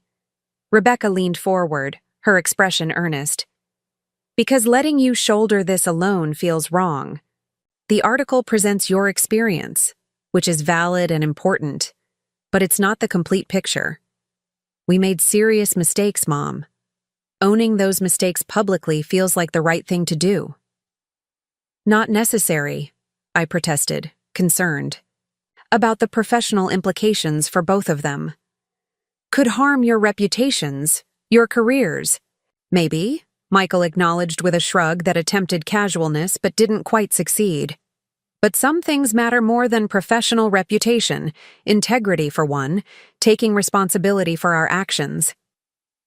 I studied my children's faces, searching for signs of reluctance or resentment, finding instead a quiet determination that reminded me, suddenly and powerfully, of their father.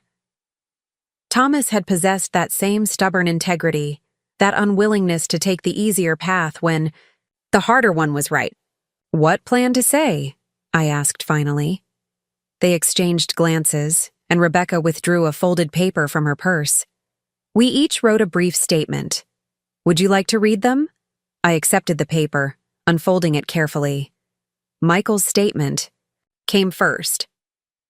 "Following my mother's stroke, I made decisions based on fear rather than facts, prioritizing what I thought was practical over what I knew was right. I failed to see my mother as a whole person beyond her medical condition. This experience has taught me valuable lessons about patient autonomy and the true meaning of respect that will inform my personal and professional life going forward. Rebecca's followed. When faced with my mother's stroke, I responded by trying to control everything, a reaction born of fear and a misguided belief that I knew what was best. In attempting to manage an uncertain future, I nearly destroyed what mattered most: my mother's dignity and our relationship. I'm grateful for the second chance to do better, to listen more than I speak, and to support without overstepping. The simplicity and honesty of their words brought tears to my eyes. There was no attempt at justification, no shifting of responsibility, just a straightforward acknowledgement of mistakes made and lessons learned. "These are good statements," I said, my voice rough with emotion, "but still worried about consequences for you." "Let us worry about that," Michael replied gently. "This is something we need to do, Mom. Not for you, not for the public, but for ourselves. It's part of making amends in a meaningful way." Rebecca nodded in agreement. "Besides, hiding from the truth only gives it power over us. Being open about our mistakes, that takes away the fear." I recognized in their determination a reflection of my own journey these past months. The gradual understanding that true healing required honesty, even when painful. That facing our vulnerabilities ultimately made us stronger, not weaker. "If certain this what you want," I said finally, "then support your decision." The article was published the following Sunday. Vanessa Carling had done a commendable job, focusing on the medical and legal aspects of my experience while treating the family dynamics with sensitivity. My quotes were presented accurately and in context, highlighting the importance of patient advocacy and clear communication during health crises. Michael and Rebecca's statements appeared in a sidebar, presented without editorial comment, their simple words more powerful for their brevity and directness. The overall effect was not the sensationalized exposé I had feared, but a thoughtful examination of how families navigate the complex terrain of serious illness and recovery. The response was immediate and unexpected. By Monday afternoon, my phone was ringing constantly with calls from stroke survivors and their families, each with their own stories of communication failures, misunderstandings, and struggles to maintain dignity amid medical crises. Many expressed gratitude for the article's nuanced portrayal of both the patient's perspective and the family member's challenges. Most surprising was the call from Dr. Whitman, my neurologist. "Your story has generated quite a buzz in medical circles," she informed me. "We're discussing using it as a case study for our resident training program, with your permission, of course. It highlights several critical issues in patient autonomy and family communication." Even more astonishing was the impact on Michael and Rebecca. Rather than the professional backlash they had feared, both received messages of support and respect from colleagues who appreciated their honesty and accountability. Rebecca's boss even suggested she might develop a specialized marketing approach for medical practices focused on patient-centered communication, turning her painful experience into a professional asset. 2 weeks after the article's publication, Grace arrived for my physical therapy session with unexpected news. "The director of the stroke center wants to meet you," she announced as she helped me through my stretching routine. "She read the article and was impressed by your perspective on patient advocacy. She's wondering if you might be interested in consulting on a new program they're developing." "Consulting?" I echoed, surprised by the suggestion. "In what capacity?" "They're creating educational materials for families of stroke patients," Grace explained. "Guidelines for communication, decision-making, that sort of thing. They want input from someone who's lived the experience from both sides, as a stroke survivor and as a parent whose relationships were affected by the recovery process." The idea was intriguing. using my experience, both the painful parts and the healing journey, to help other families avoid similar pitfalls, creating something meaningful from what had nearly broken us. Interested, I told Grace decisively. Set up meeting. That evening, as Laura and I shared dinner on the porch, enjoying the mild autumn evening, I found myself reflecting on the unexpected turns my life had taken since that day in the garden when everything changed. The stroke had taken much from me: physical abilities, fluency of speech, the easy confidence of moving through the world without conscious effort. But it had given me something too, a clarity about what truly mattered, a deeper understanding of my own strength, and ultimately a more honest relationship with my children. "You're smiling," Laura observed, pouring us each a small glass of wine, a treat Dr. Whitman had recently declared acceptable in moderation. "Good thoughts?" "Thinking about article," I explained. All that followed, how something painful became useful. Laura nodded thoughtfully. "There's a concept in Japanese art, kintsugi. When pottery breaks, they repair it with gold. The cracks become part of the piece's history, something to highlight rather than hide. The object becomes more valuable for having been broken and mended. Like people," I suggested. "Like families." "Exactly like that," Laura agreed, raising her glass in a small toast. "To golden repairs." I clinked my glass against hers, grateful for her friendship, for the home I had fought to keep, for the family that was slowly rebuilding itself in new patterns. The road ahead would still have challenges. My recovery would continue to have setbacks along with progress. The family therapy sessions would uncover more difficult truths. The new consulting opportunity would test my still limited stamina. But for now, sitting on my porch as the setting sun painted the maple trees gold, I felt a deep sense of peace.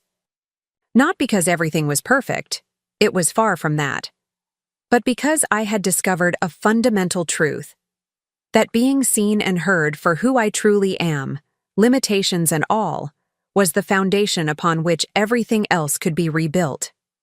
The person I was before the stroke was gone, replaced by someone more vulnerable in some ways but stronger in others. The relationships I had taken for granted had been tested, broken, and were now being carefully reconstructed with greater awareness and respect on all sides. And the future, once so carefully planned and predictable, now stretched before me. As an open question, uncertain, yes, but also full of unexpected possibilities. As darkness fell and lights began to glow in neighboring windows, I savored this moment of quiet contentment. Tomorrow would bring new challenges, new opportunities for misunderstanding and reconciliation, new tests of our family's fragile new patterns.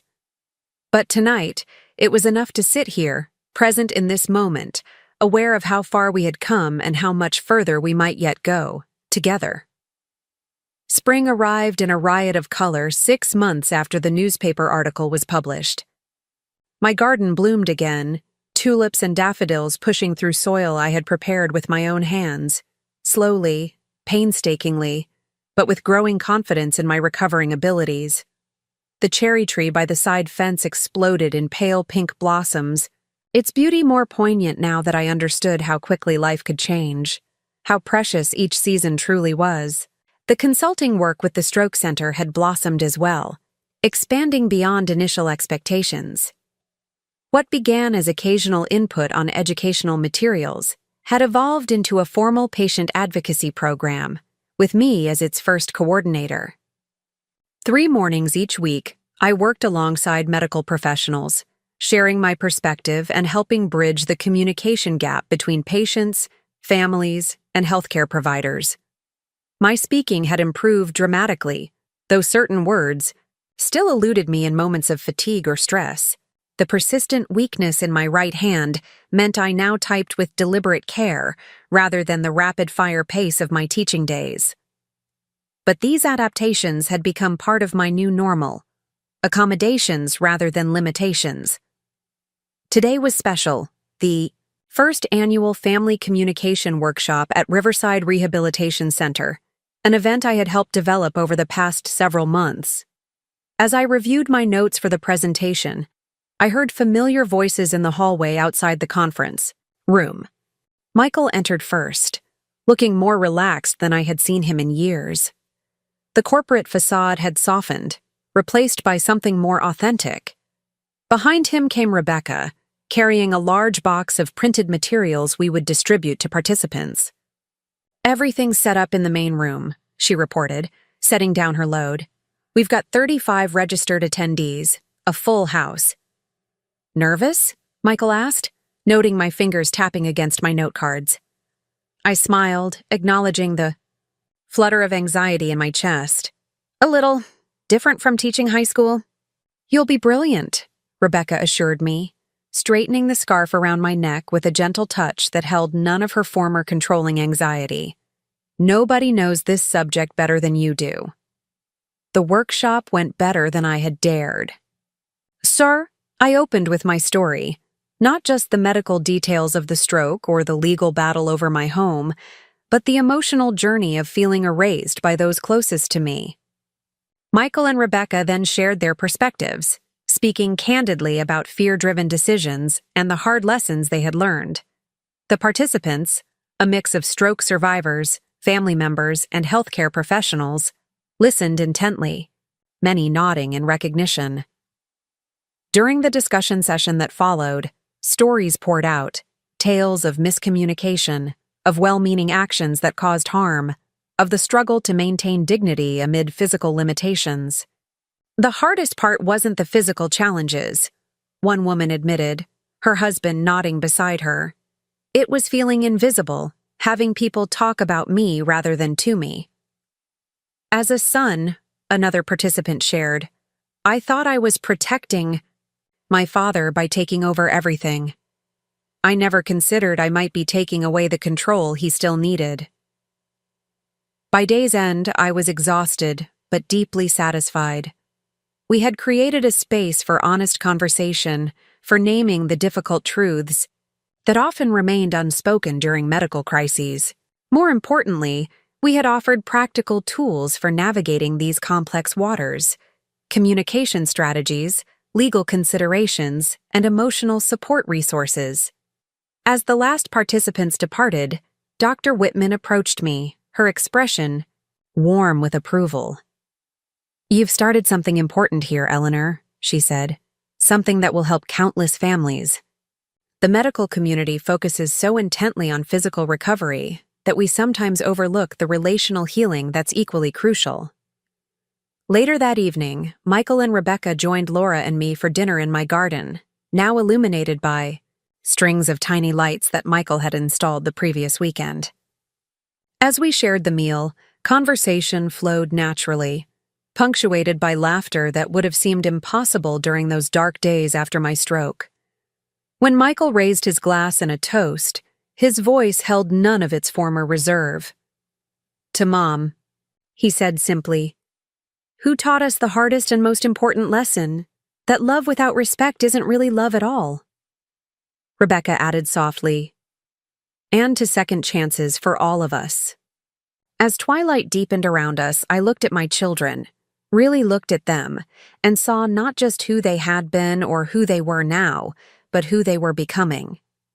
Michael had recently begun volunteering with a financial literacy program for seniors, using his expertise to help others avoid exploitation. Rebecca had shifted her marketing focus toward healthcare communication, translating complex medical information into accessible formats for patients and families. The trust conditions I had established all those months ago, weekly visits, therapy sessions, volunteer work, were technically fulfilled now. Yet they continued to visit, not from obligation, but from genuine desire for connection. The therapy had revealed deep-rooted patterns that would require ongoing attention, but we were facing them together, with honesty and growing compassion. As for me, I had discovered a new purpose in this unexpected chapter of life. The woman I had been, the English teacher, the gardener, the mother who sacrificed without question, still existed within me. But alongside her stood someone new, an advocate who understood firsthand how easily voices could be silenced and how vital it was to ensure they were heard. My home remained my sanctuary, adapted now to my needs, but still unmistakably mine. Laura's presence in the garage apartment had evolved into a friendship deeper than either of us had anticipated. Our lives intertwined through daily rituals and mutual support. The maple tree outside my bedroom window had weathered another winter and emerged stronger, its new leaves unfurling with the promise of summer ahead. Like that tree, I had been altered by forces beyond my control, bent but not broken, changed but still firmly rooted in what mattered most. As night fell completely and stars appeared above my garden, I felt a profound sense of completion. Not because my journey was over. Recovery would continue. Relationships would require ongoing nurturing. New challenges would inevitably arise. But because I had reclaimed what once seemed lost, my voice, my agency, my place in the world, the stroke had taken much from me, yes, but it had also revealed strengths I never knew I possessed and truths about my family that, though painful to discover, had ultimately led to deeper, more authentic connections. In losing what I thought was certain, I had found something more valuable, the courage to insist on being truly seen, and the wisdom to recognize that vulnerability, when shared honestly, becomes its own kind of strength. My story had no tidy ending, no point at which all difficulties magically resolved.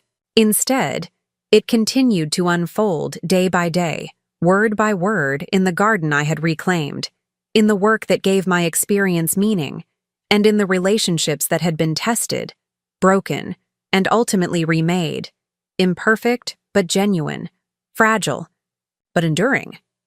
That, I had learned, was victory enough. Up next, you've got 2 more standout stories right on your screen. If this one hit the mark, you won't want to pass these up. Just click and check them out.